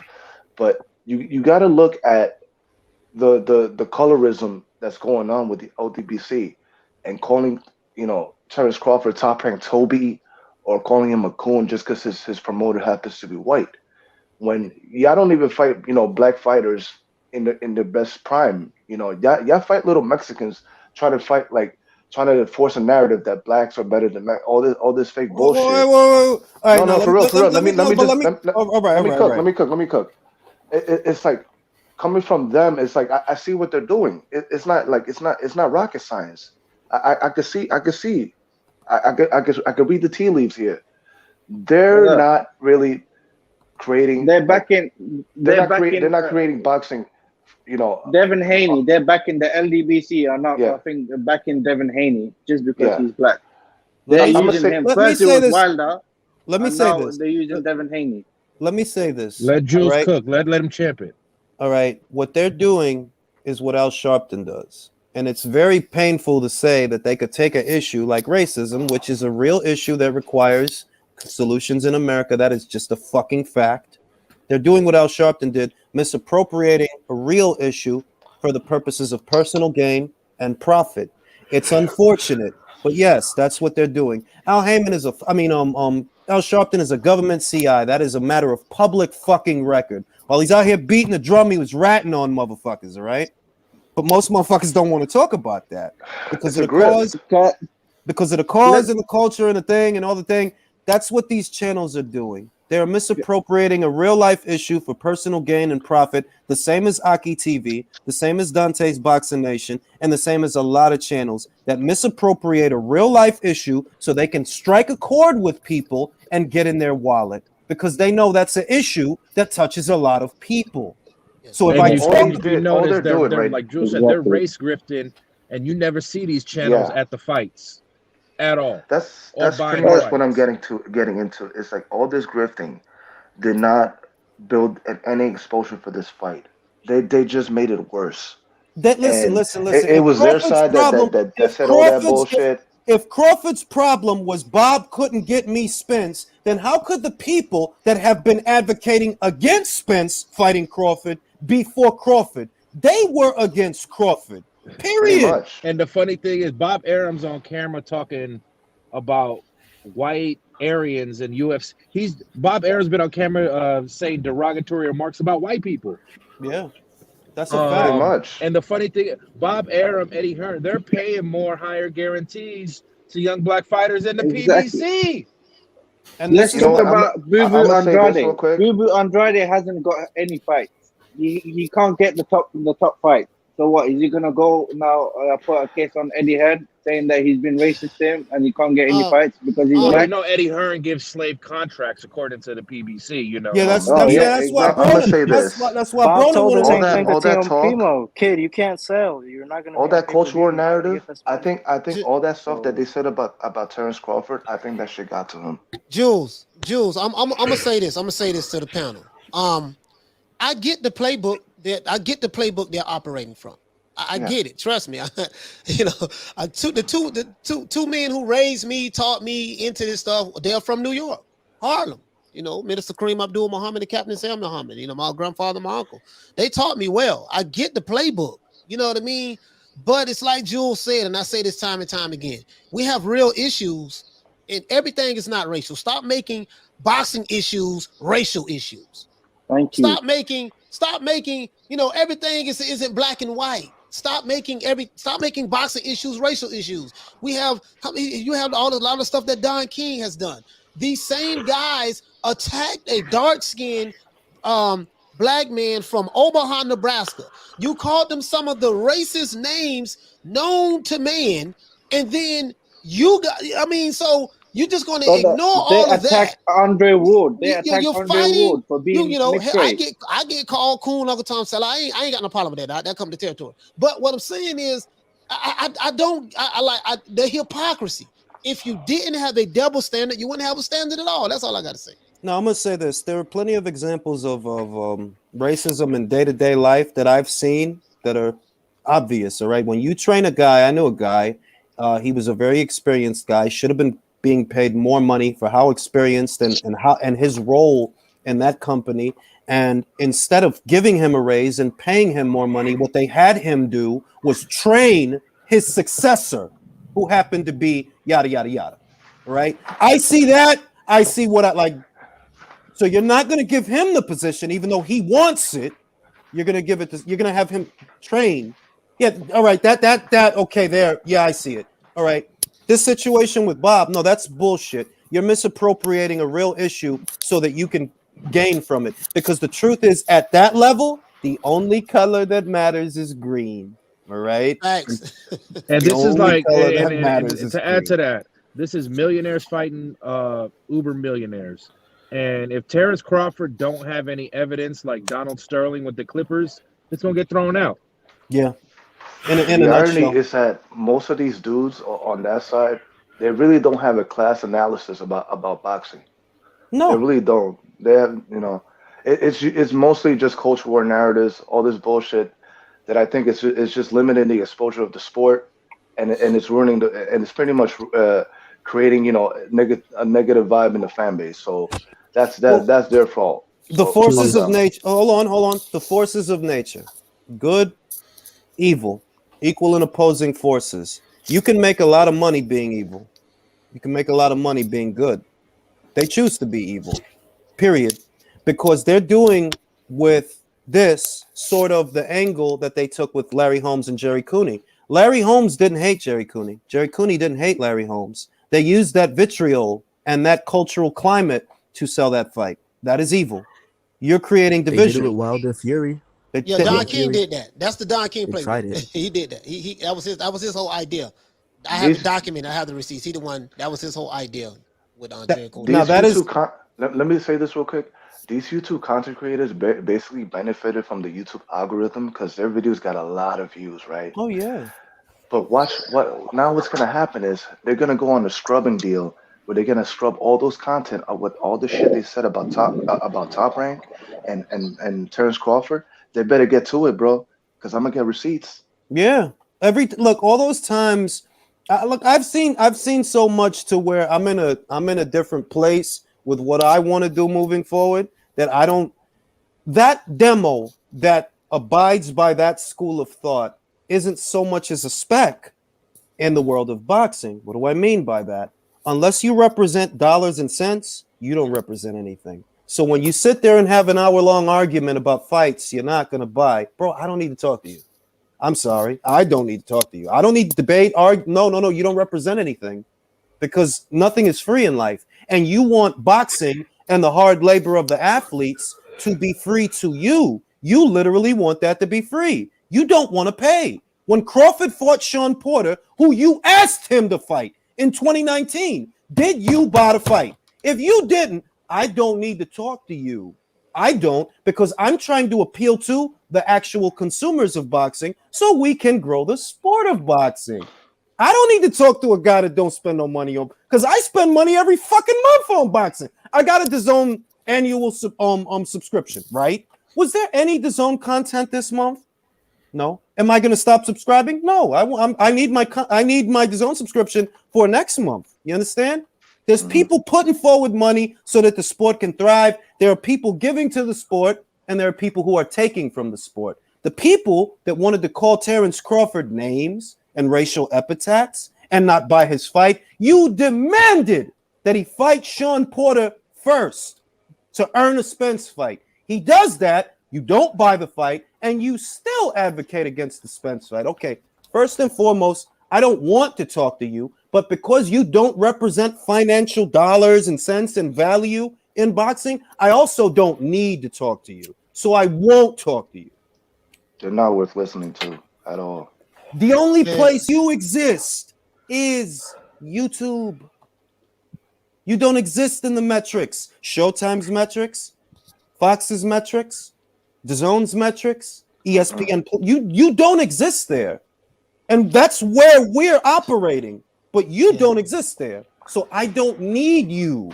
15,000 boxing fans that pay for boxing is better than 50,000 boxing fans that don't pay for boxing. That's true. That's true. Jules, I'm telling you, man. I, when I started this And I feel going like on all those 13 months. LWC channels. Hold on. Go ahead, Malachi. Hold on. When I started this about 13 months ago, end of this month to be 13 months ago, I had no idea how tribal. I'm gonna show you how ignorant I was. I had no idea how tribalistic and the race hustling baiting thing, how prevalent it was in boxing. You know how you jump into something you kind of ignorant to it and you're learning on the job learning. And now I'm like, damn, this shit is I'm making videos debunking this, debunking that, because I know how to debunk it because I have all of the books. I studied. I did it for 25 years. I was once them. So I understand that them. I was them, Jules, on 10,000. But I'm not there in my life anymore. Thank God I woke up 6 years ago. But I'm like, bro, it's really disheartening just to see these same guys. Forget Crawford. I mean, this is bigger than Crawford now. This is something that they're pushing in America right now. Victimhood. We got to take it to the man. It's a hustle. Booker T. Washington talked about this in the 1920s. He talked about, bro, it's a hustle. That's all it is. And I know who these guys listen to. They listen to the Umar Johnsons, the Tariq Nasheeds, the Jason Blacks, the Sinetta TVs. I know the playbook. I get you know what the shit is, Malachi? And you know what the shit is, Malachi? I try to stay away from the subject of Dr. Umar, right? Because something he said really bothered me. Like something he's like, I was real mad and I was about to do a video on it. I was like, nah, that dude's a clown. Whatever he is, I have to remember and come back to the center. You and what you say have no bearing on my day-to-day life. You're against interracial marriage. My marriage is an interracial marriage, so to speak. Technically, I'm mixed if we work within those parameters, though I don't define myself based on the social constructs of a racist country. I know not to do that, but that's another story. Right. If you're against interracial marriage, you know what that makes you? The enemy of my children. You're the enemy of my children. And see, the thing is, Jules, is this. It's very divisive. It's very wicked. It's very divisive, very wicked. And it marginalizes you. Because in life, you need allies. So you ain't got no allies. So now it's like, you on this flag, dude, okay, we got to fight this war. What war? You listen, you don't have any trucks. If they can win. If it's a war, they can win this war without firing a shot. What we're gonna do? We're just gonna stop you from going to Walmart, and that'll kill. No Walmart. We're gonna turn your lights going off. You'll be begging the revolution to end overnight. I mean, and I hate. Once again, this is a subject that I honestly hate, and I hate to even broach it. But it's like I've been seeing a lot of the shit that Dr. Umar said, and I'm like, yo, this dude is evil, man. Y'all don't see that? This dude is evil. We don't get motherfucker. We don't get to like just like Malachi just said. We cannot get to the future alone. We need each other. We're not here now because we've been alone. No, we've been together. That's how we got here. And the more we realize that as a people, as a nation, subsequently a planet with its own self-preservation in mind, you do that together. You don't do that creating division. But that's what guys like Dr. Umar profit from. They profit from the hate, the negativity, and the division. And here on YouTube, with these subjects of boxing and what's going on, there's people profiteering from that because they don't have a conscience. They don't have a compass for good and evil. They just want a little bit of money. That's it. A little bit of money. Did y'all see Boxing Beats and Rhymes last video? I saw a part about Daniel Kinahan and him representing both Terrence Crawford and Josh Taylor, and he kind of like insinuated like him trying to create distance himself from Bob Arum, and so maybe he's trying to cut him off the deal if he's trying to build a fight between these two. Do you think that's possible, or is it just cap? I mean, even like that. It's not that it's not possible. It's that a lot of things are possible. It's just as possible that everything we're seeing is a play by Terrence Crawford to get into the PBC's good graces, the same way that there were bloods or potential bloods cutting people's faces in 1996 to get in good with them. That's what I see. They're like, okay, you want to be PBC? What you need to do, mount this lawsuit for us. We need you to slander that company. Could be that simple. You don't hope to win the lawsuit, but you're having the lawsuit, which defames Top Rank in the eyes of the public, which could affect their business moving forward. It could. It might not. You know what I mean? It's a lot of ways it could be. I remember in 1996 when the Bloods first came to the East Coast, in order to be initiated into the game, you had to go out there, you had to cut somebody. That's what I feel looking at this. Yeah. In order for you to be initiated into the PBC, you got the badmouth Top Rank. It's a lot of groupthink, and it's like there's no critical thinking here. There isn't. It's just mindless fucking followers, you know, latching onto this fucking narrative about racism in boxing, when like racism permeates every section of reality of society. It's not just boxing; it's the world itself. And if you're not gonna look at it, you know, through that lens, you're just stuck on stupid, on just one area. You know, attack systems. Don't attack just a sport. What a lot of people not understanding is some people, you know how we say about the drug company, that the drug company don't make money off the cure, they make money off the treatment. Well, these guys don't make money off the solutions. They make money off the problems. So do you think they want a solution? When they're lying about things and fabricate, you think they make money? No, they don't make money off the solution. They make money off the problem. In perpetuity. Julius, I have a question for the panel. Seeing this American boxing as the history of American boxing, there is a chance this is like it's always been, because some time ago, American boxing was dominating most part of the scene. Now that boxing is finally a global sport, got rid of communism controlling some part of the countries, and now all these countries can come and fight each other in the boxing ring. Now the veil goes under, and now there is a bunch of people saying like, no, we need to stay on the top, and America is the best, or can be Russia is the best, or England is the best. And this is all about, that is what people want to see. People, their fighters being the best. It's not about who's the best, and really wanted to know, because look, Usyk, we have Usyk, other fighters I know, Calzaghe, Anthony Joshua, all these guys, they're not for America. They not get their price. And what I see is, how I put this? Let me think. Oh, I forget what. While you thinking, let me say this, Jules. Let me say something. You know, my whole thing is this: you can't say you pro one thing while destroying the very same thing that you're pro for. Yeah. Example: if you say that I'm pro for my people, you can't be pro for your people while attacking your people. Don't tell me you pro black if you're attacking Terrence Crawford, if you're attacking Dillian White. Malachi, that goes back to the same shit I said about Jadakiss. Don't fucking say, I used to argue with my man B Dot about this shit all the time, right?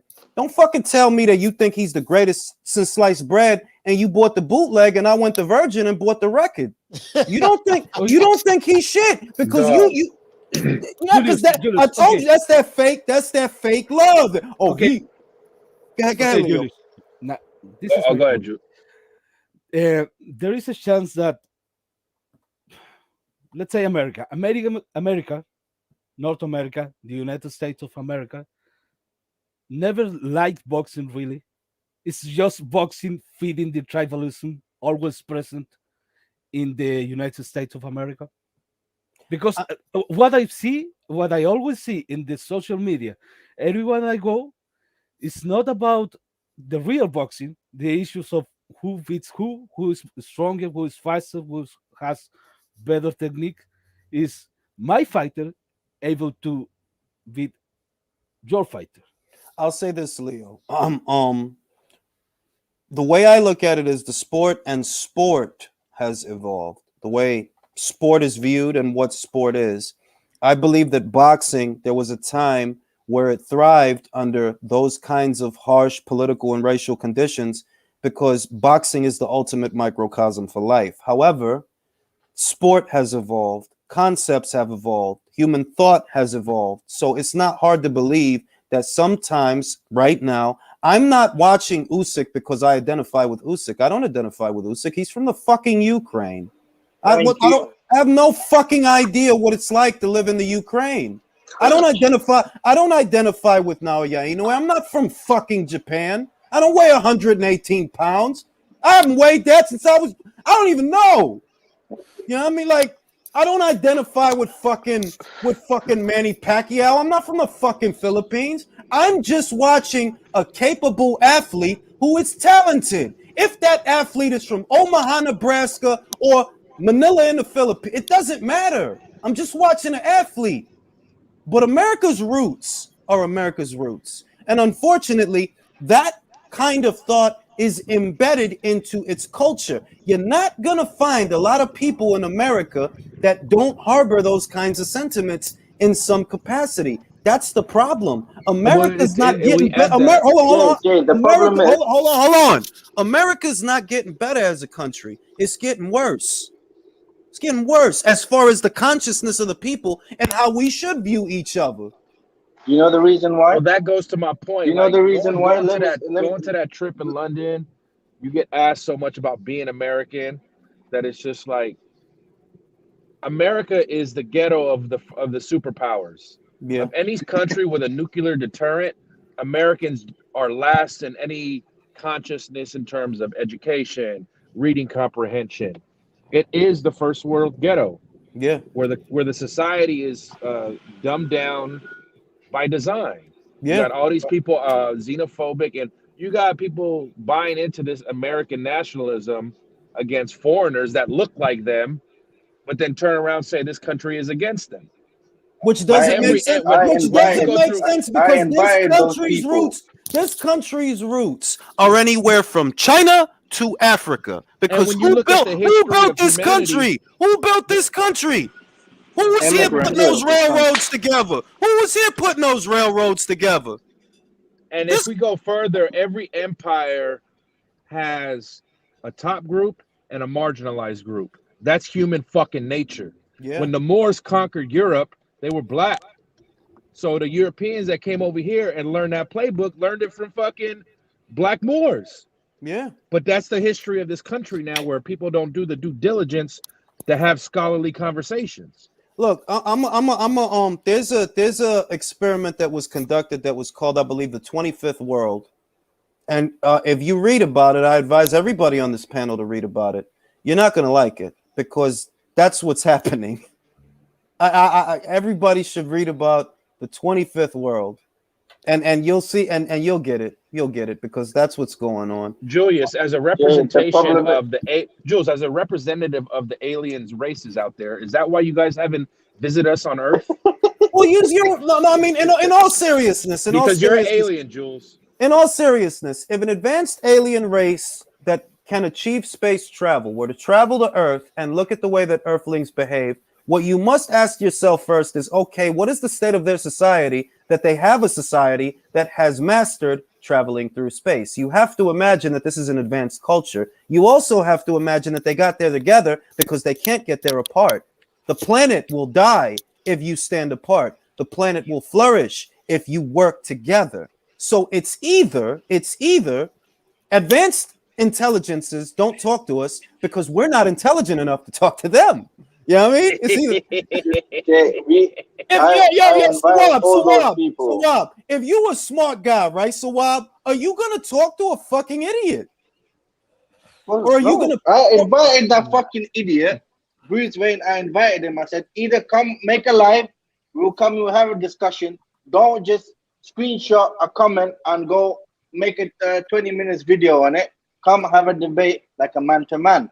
But he won't. He didn't see those comments, and all he said, so you want me to debate you? So he goes, so you want me to debate if racism exists? I'm like, that's not the question. I said racism does exist. That's a fact. It exists everywhere. Islamophobia exists, racism exists, Yes, it everything, does. homophobia exists, everything exists in life. We're not just gonna sit there and cry about it, now are we? When it gets to every little thing. I invited them to come over to make a live. Also, I showed them your channel as well. I said he makes a live, come and have a debate to see if race is actually a problem in boxing. I'll say this, Julius, right? wait. You know why they want to talk about race? Because they can't talk about boxing. Yeah, Because literally. they don't know boxing. Literally. No, Literally. Nope. Listen. It's not as look. Here's a question that a lot of people always ask me, right? Why doesn't your channel have more subscribers? Well, not everybody wants to know about fighters. Not everybody in America wants to know about fighters that are fighting in fucking Uzbekistan. But we'll talk about them on this channel. Not everybody's into women's boxing, but we'll talk about it here on this channel. Why? Because that's the world of boxing, right? They don't want boxing. They want controversy. They don't want boxing. They want clickbait. These guys are grifters. And I'm like, okay, I know how this plays out. I've done this before, so I know how it ends. You're a flash in the pan. What you're doing, it won't last. Period. Because you don't have real core subscribers. The people that you cater to have the attention span of a housefly. It's not gonna last. It's not gonna last. I know it's not gonna last. I just have to wait. Bruce Wayne, he was shitting on Wilder all this while, which is guaranteed. Fair enough. He deserved it. Wilder deserved it for being a bitch for ducking AJ. He was sticking on him. As he lost, because I feel sorry for him because as a black man, he lost. Where did race come into this? I thought you were talking about boxing. So who cares if he's a black man and he lost? Listen, a white man. Who cares? Felix Verdejo is from the Caribbean. My roots are in the Caribbean. Do you think I felt sorry for him when he got locked up? No. Do you think I felt sorry for him when Nakatani beat the shit out of him? No. AJ is British. AJ is British and he lost. I'm British. Just because you lost a Ukrainian doesn't mean I'm going to start hating Ukrainians now. Unfortunately, look, this country's roots, this is why you have to have an even temper to even discuss this, because this country's roots are inherently racist. Anybody that denies that, stay away from them. You know what I mean? Because that is just the truth. That is this country's origins. That is its roots. Look at what they did to the Native Americans. Look at what they did to them. You cannot deny any of this. You know what I mean? That's the origins of this country. So it is embedded in the culture. And if you want to evolve and make things better, you do the opposite of that. But there are people that feel, well, I had it rough, so you should have it rough. That's not a solution. That's a chain of failure. But there's people whose minds work that way. Oh, well, I had to do this, so you got to. No. I'm not doing what I'm doing so that my kids have to do what I did. You know what I mean? When Jay-Z said it, and I love that he said this, people say you changed. Yes, I didn't fucking do all this so I could stay the same. You goddamn right. Jules, the thing is that the things that get me is this. So you guys, Jules, you probably understand it, but some of the guys on the panel, they may not understand it. I understand it because I come from that background because I was raised in it. Ever since I was a teenager, right? I get where they're coming from. Trust me, guys, I used to be there. But you can't, this is the problem. When you have a victimhood mentality, right? Coach, we all get it. We all get it. Racism exists. It's a fact. We know that. I go through Islamophobia every other day. I get called Taliban. You don't know what I'm gonna say. You don't know what I'm gonna say. You cut me off. But I get what these guys who's pushing these narratives are coming from. These narratives are coming from people who don't look like them, who's trying to push a political narrative. Mm-hmm. And they see, hey, we got the low-hanging fruit down here. Hey guys, let's tell them they've been oppressed. They did this to you, they did that to you. These are white people who are pushing this stuff to these people who look like me. Whether they know it or not, they're being manipulated. And then now, you're a victim. You're always going to be a victim. Let me go a step further, Malachi. Go ahead. These are rich people that are pushing that on them. Yeah, exactly. Because a lot of people don't want to understand this, even though it's right in front of them. Yeah. The only color that matters at that level is green. That's it. Green. That's all they care about. Because humans don't understand that this system doesn't work because it requires failure. Someone has to fail in order for someone to win. There has to be something to lose. There has to be something to fail. Human beings as a species have not caught on that this infrastructure cannot benefit everyone. They are capable of developing one that does benefit everyone, but they're too fucking selfish. That's what it is. You think that we don't got enough resources to feed every man and woman on this planet? You're lying to yourself. You think we don't have enough resources to house every man and woman on this planet? You're lying to yourself. You think we have to kill that many cows to make burgers? Can't we do like a seasonal thing where we just eat fish? We don't have enough resources to do this. No, we rather let the animal go extinct to the point to where we're making GMOs and making cows in a lab and chickens. KFC ain't I still eat it though, and I don't give a shit because it ain't gonna bother me. But it's a lot of just countering. It ain't gonna bother me. Like I don't give a shit, dog. Like you know that money, that was the founding principle of America. That was a tool for hegemony. You know what the word hegemony means? Mm-mm. Well, it is basically the dominance, right, of a social group to another, right? I got it right. Leadership or dominance, especially by one country or social group over others. Now, it was founded by slave owners, right? But they had white people that were slaves, right? And you had black people, and then you use that racism, right, to divide people, to use them to fight amongst each other. And it's been happening for generations and generations up until today. Now, yes, there are racist people that you see in media, like Donald Trump. That guy says a lot of bullshit, yeah. But he says certain things, that appeals to black people, like money, and money is a tool, right? If people lose that, that concept of money, that is just using it as a tool for the upper class to insinuate racism, to divide people so that they can make money. As long as you have that when you have that eye-opening, revelation, trust me, all that racism shit will go away, man. Now let me read the super chats. Let me read the super chats. Hold on, let me read the super chats. Like that KFC in London. Hey, listen, man. I'm not picky. I gotta read the super chats. Lawsuit is weak. Okay, I read that one. JBN says, morning to the panel. Wish I could be on, but I'm at work, guys. I don't agree with Bud. It's not Bob's fault that he has the personality of a box. Let me see. I got another one down. I got a few. Okay. Appreciate the super sticker, LT. Drew, I shot you the link. Let me see. Okay. I got another one here. Salute, Jules. Does the lawsuit Bud have against Top Rank affect Shakur getting good fights or just fights since Bud and Shakur are really close? We know that the lawsuit doesn't hold a lot of water in terms of the matchmaking because if Oscar Valdez doesn't want to fight Shakur, for example, there is not a lot that Bob can do about that. They didn't want to fight Jamel Herring. A lot of people forgot about that. Jamel wanted that fight. Oscar, he wanted Miguel Burchell. And after Burchell, after he beat him, he knew Shakur would be his mandatory. Now after, okay, you fought Burchell, and it was a great fight, and I give him credit for winning that fight in spite of the PEDs. You know why? Because a lot of people are on PEDs and nobody wants to admit it. Or whatever he fucking found in him. A lot of guys are on something. I'm on something. I'm on caffeine and cigarettes. Point is, even after he beat Burchell, they still couldn't get him to fight Jamel Herring. If he would have wanted to fight, what would have happened? Jamel gets to circumvent Shakur because he's about to participate in a unification match. Both sides want it. But guess what? Oscar didn't want it. You know what I mean? And now, does he want Shakur? No, why? What was Jamel?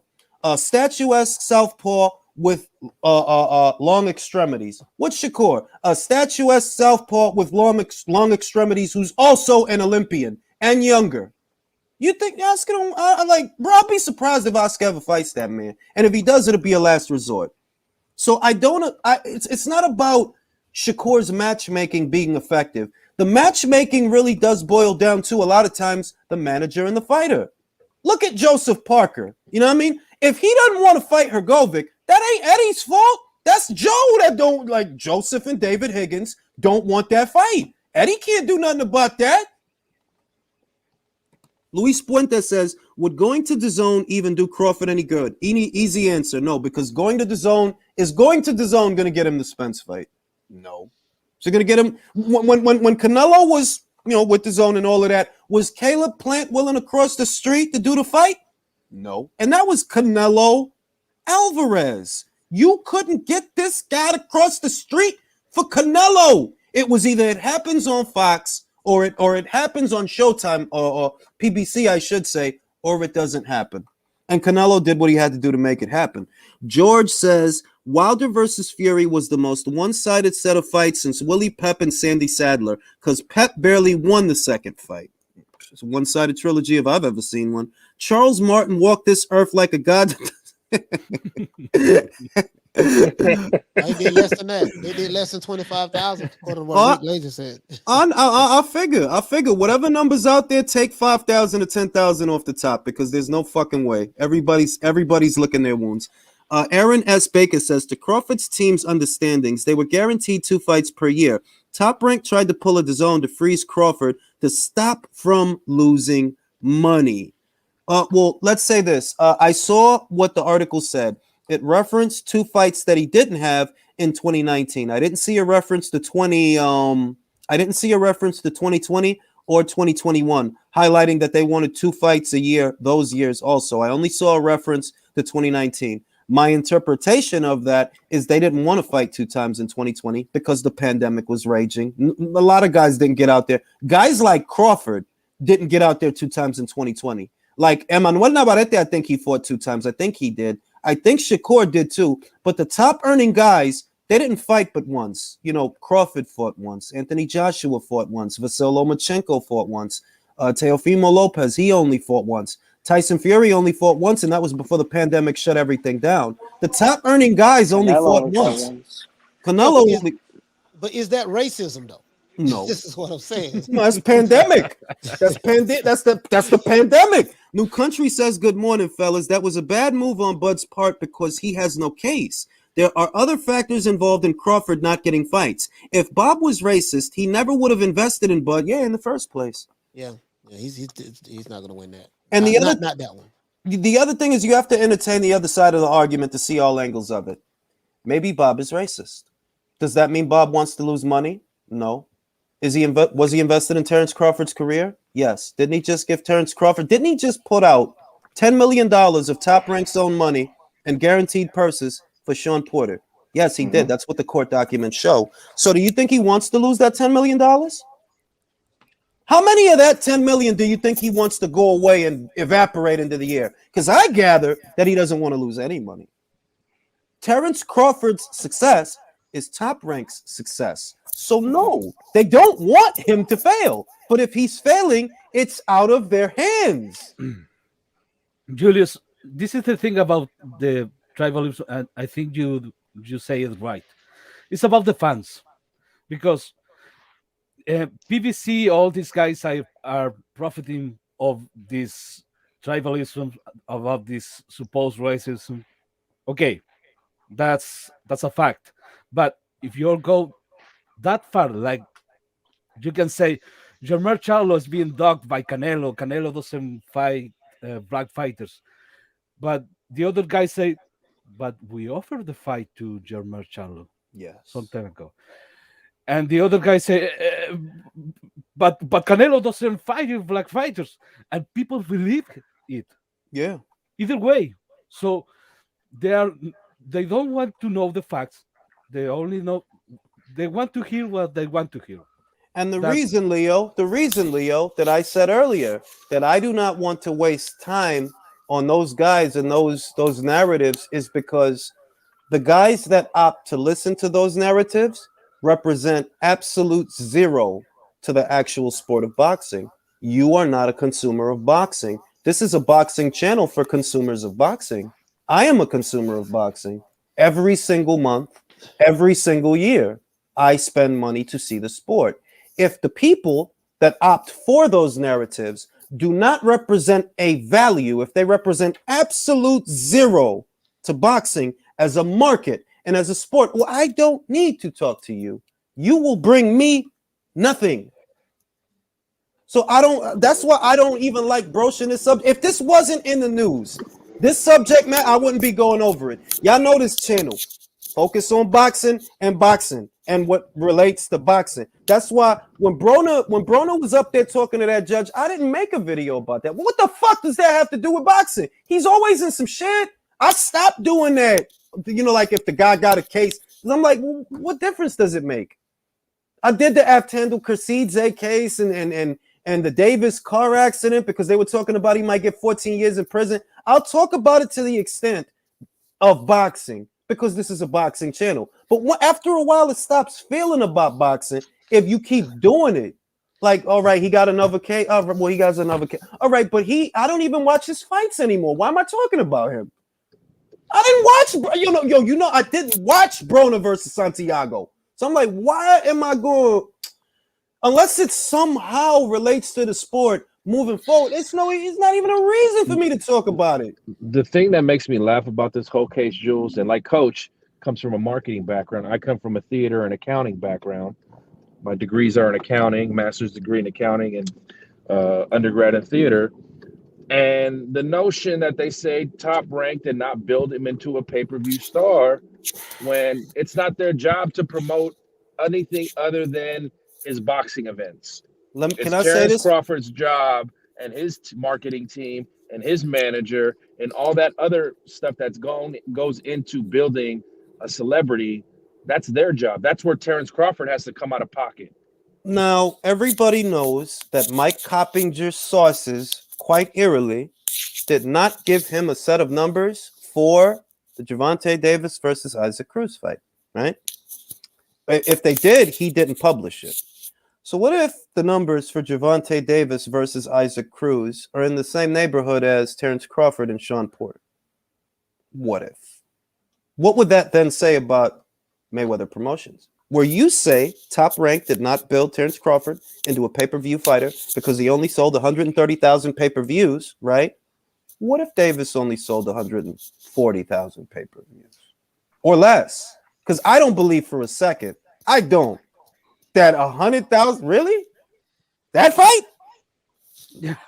You know what? If that happens, you know who I'm blaming? I'm blaming Bob Arum.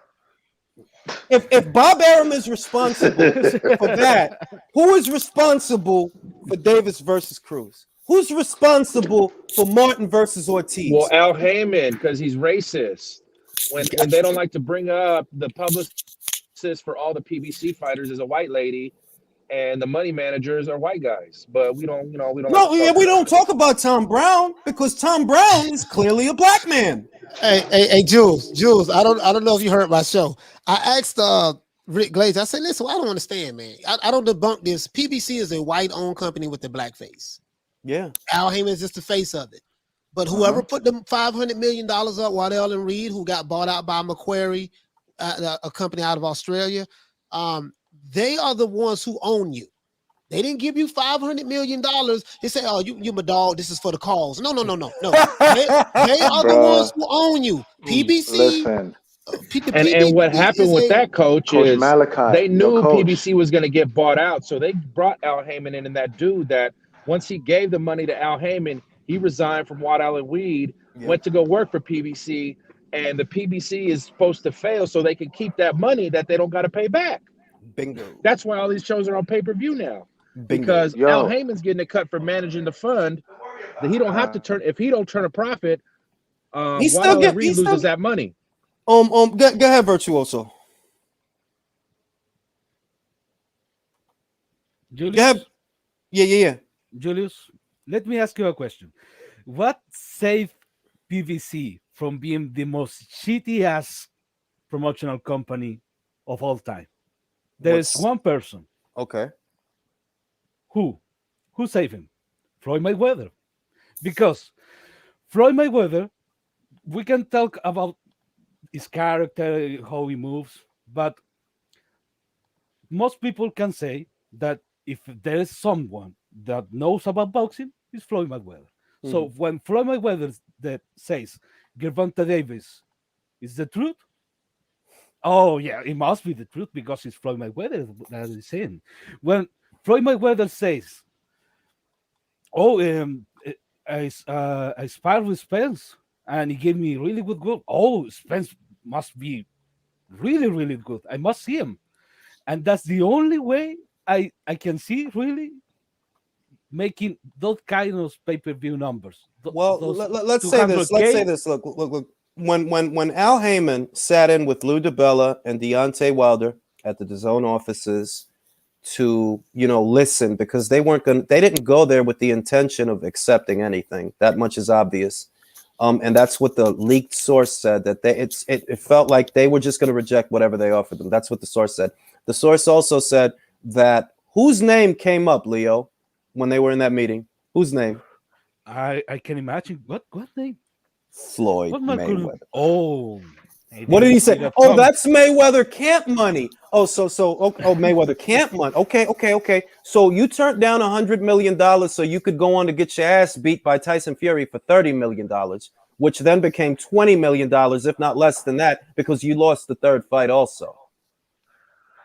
Yo, can I just point out that PBC started out from a $5 for a 5-finger discount from a Latino-owned business, Golden Boy? Yeah. And most people don't. And look, the world is crooked. So I accept that this is a hostile business and it's a dog-eat-dog world. I accept that. Like, yo, dog, if you're asleep at the wheel and the people at Golden Boy are asleep at the wheel, this is just the world. This is bigger than boxing. This is just the world. If you're asleep at the wheel. And Jules, and you have a Swiss banker running your account. So, of course, you're going to get swindled. All right. It's just the world. It happened. Do I agree with it? No, of course I don't agree with it. I don't believe in stealing. I don't believe in that. No, I'm a righteous person. I'm a God-fearing man. I don't believe in stealing. All right? But that's what happened because you were asleep at the wheel. You weren't crossing all the T's and dotting all the I's. So that's what happened. But karma is coming back and the chickens are coming home to roost. They are. Because you're in a bad way. There's no way a fight like Charles Martin versus Luis Ortiz ends up on pay-per-view and something isn't wrong. Something is wrong. Why isn't this on regular Fox where more eyes can see it? Is it that Fox has cut your budget? That's what I'm hearing. They cut your budget. That's why these guys got to end up on pay-per-view, because they're not going to, like, yo, dog, you might think you deserve 2, 3, 4 million, but in the real world, no, you don't. You're not good for that money. Let me add this, Jules. These YouTube content creators, they should go march in front of Fox headquarters and demand more money for PPC. Yeah, demand more money for Luis Ortiz. Let me read the super chat. Shout out to Jaime Nieto, who says, love the show, Julius. It's awesome hearing you and Coach Malachi on the same show. My 2 favorite boxing podcasts. Appreciate that. George says, will boxing fans ever full on riot? Not the American ones.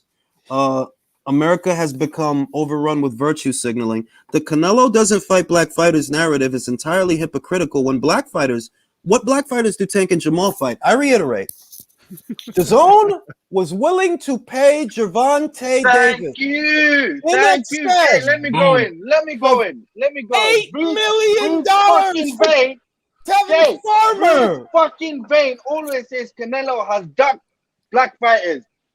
Tank Davis, who the fuck has he fought? Which black fighter did he fight? Exactly. Thank you so much.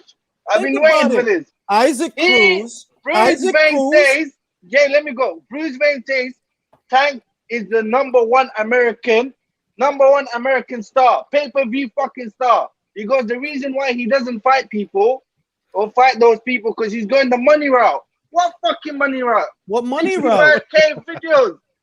What money did he make? Now think about now let's champ the shit. Think about it. Clown. If Tank is on the money route, what would have made him more money? The $8 million offered to him to fight Tevin Farmer or Yuriorkis Gamboa. What did he get $10 million for Yuriorkis Gamboa? Really? Jules, that's what he fought. $8 million for these are the clowns we are arguing with. These fucking clowns I think are the people that we are arguing with. Go on, Coach. Jules, the funny. Oh, go ahead, Coach. Go ahead. Jules, as I said before, man, if these guys did not have a double standard, they wouldn't have a standard at all. It doesn't make any sense. 90% of the stuff they say doesn't make any sense. You listen. This is the problem. This is 2022. Stop trying to relitigate the 1900s, the early 1900s. This is not 1930s. When Jack Johnson was boxing, the early 1900s, sorry about the early part of 1900s. This is not when Joe Louis was boxing. This is not when Sugar Ray Robinson was boxing. Hell, this is not even the times when Muhammad Ali was boxing. No. You're trying to relitigate the past in order to push a certain narrative that has nothing to do with the sport of boxing.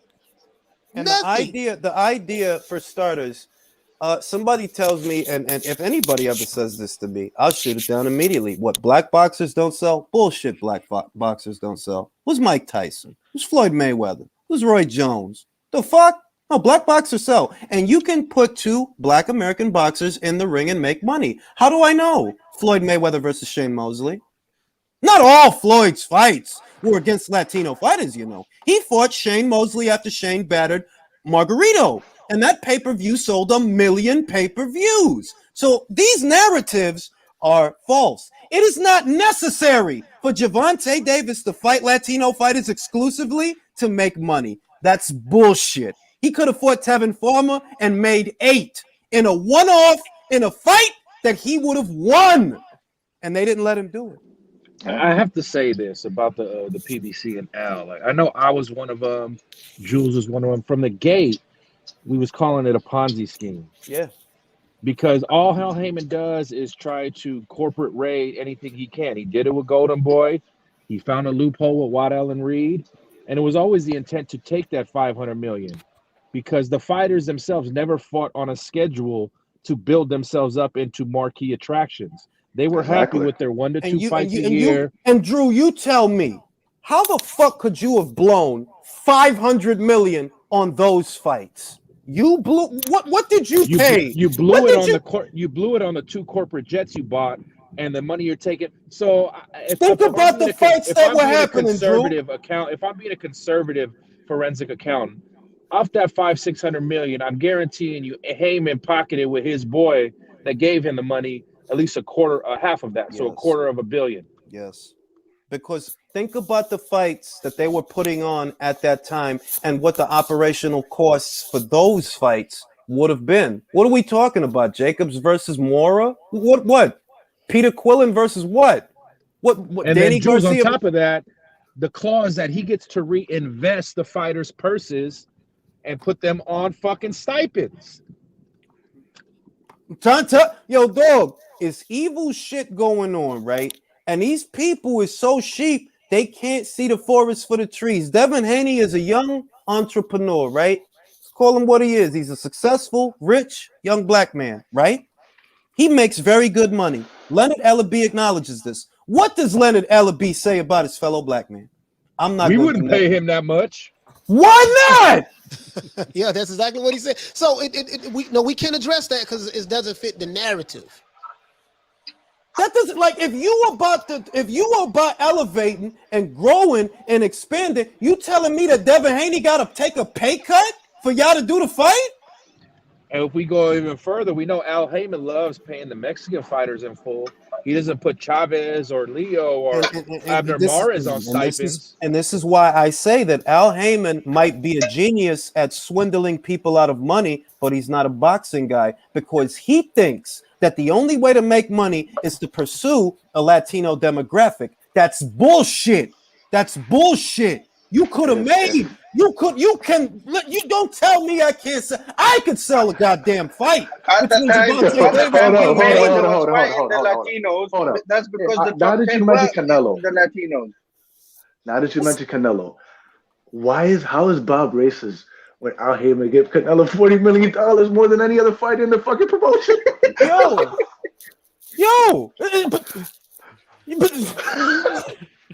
For Caleb Plant? Are you insane? The white guy. Now, this is how I know that Al is not a boxing guy. Al is like a guy that listens to Z100. You only know the cover songs. Like, if I ask you, you ever heard of Nirvana? You only going to tell me about Smells Like Teen Spirit. You don't know the other songs that's on the album. That's Al. Oh, Canelo from where? And he sell? Okay, so we only going to match our boys against that kind of... you don't understand. Let me say this also. If Bob is so disconnected with the hip-hop community, all right? Let me ask you this question. How many rappers you know that name drop Errol Spence, Sean Porter, Keith Thurman. Who else am I talking Didn't about? Jadakiss The only one PBC. Yeah, go ahead. Didn't Jadakiss walk Jamel Herring out for the Stevenson fight? Facts. Bro, the only like name drop reference to a PBC fighter that happened to be black was Deontay Wilder, and that was from Benny the Butcher. Shout out to Griselda Records, man. But they didn't even call it Deontay; he called him Dante Wilder. And he's a heavyweight, and he's a heavyweight. So that goes to show that heavyweights at Anthony Johnson. Heavyweights are still a valuable asset to boxing. There's that also you have to compete with. Anthony Johnson was mad fucking funny, but Dante Wilder, nobody say nothing about that. Stephen A. Smith is a clown. I got a question for the panel, Coach Jules. Is PBC in boxing in 2027? I don't think so. That far ahead? PBC is the cancer of boxing. That's why I have always said, and all of us, I think, on the panel believe, PBC is the cancer of boxing, and they will die very soon. I think by 2027, I think Tyler Perry's gonna buy PBC off of Al Heyman. And it's, yeah. I mean, in all seriousness, that far ahead, based on what they have now, what do you have? See, Top Rank, I can see what you have. You have Keyshawn Davis. That kid is going to be a champion. You have his brother. You can groom him to become a champion. You got that Torres kid. You got like a lot of young guys that they're good for the next. Big Baby Miller. Jared Anderson. Jared Anderson. Sorry about that. Anderson. They got him. You got guys that for the next 5-6 years they could be the it guys. Then you look at Matchroom, they got guys and girls all over the place, bro. They got guys and girls all over the place, not exclusive to the American market. With PBC, what do you got? That Dominican kid that looks like Julian Jackson? What was it, Michelle Rivera? You got him? All right. And I could talk that shit because I'm Dominican, so you can't accuse me of shit. I'm Dominican. Oh, you got Michelle Rivera. You got Carlos Adames. Ooh, he's all right until he gets hit hard. Ooh. Yeah. You got the banana Jason Rosario. These are the guys. Because Javante Davis is 27, bro. He ain't fucking 17. He's 27. He's coming up on 30, bro. Who you got next, man? Who's next? Chris Colbert. I like him. But can he carry this thing? Hey, Jules, it's something that I agreed with that someone shared with me. You know, the PBC have, from what I've learned, about 200 or 250 fighters under contract. Mm-hmm. I think that what I do agree with is, listen, man, because a lot of those fighters you got from Golden Boy, so we know how you got the fighters. Some from Golden Boy, some Top Rank. We know the losses. We get to know the story. But if they would just like niche down, so you know what, dog, let's just focus on these 30 fighters that we have, core fighters, build those guys. The rest of these guys, we really can't do nothing with them. Let them go wherever they want to go at, and just focus on your core fighters and just try to build those core fighters. But that's what I would suggest. Just try that instead of having 250 fighters. That doesn't make any sense. Tried what a lot of people forget, that what their aim was not to become an island. Their aim was to corner the market itself and monopolize all the talent. That's what they wanted to do. They wanted to funnel all the top talent to the PBC, but when they couldn't do that, they became an island. Oh, we're gonna do everything in house. Fuck that. If it ain't in house, it ain't nowhere. Now, with that being said, gentlemen, I am fucking hungry. Even though I just ate that delicious egg shit when I started this shit, but I have to eat again because I'm a fat fuck with a fast metabolism. Gentlemen, what's that bagel called? What's that bagel called? I don't know, but I ate the shit out of it. Julius, do me one favor. Be kind to people. Julius, do me one favor. Invite Bruce Wayne onto invite him. No, you have a one-to-one debate with that one. Look, believe it or not, he tried to come after me once, and I invited him. Like, I'll go on your channel, or you could come to mine. And he doesn't debate people, bro. That's why I don't waste time. I did it on your behalf, and he still didn't take it. He's not gonna do it, bro. Just leave him. Trust me. Just leave him be. He's not gonna do it. Jules, do me a favor and find the Joe Goosen white denim suit this year, please. Pew! Always a pleasure.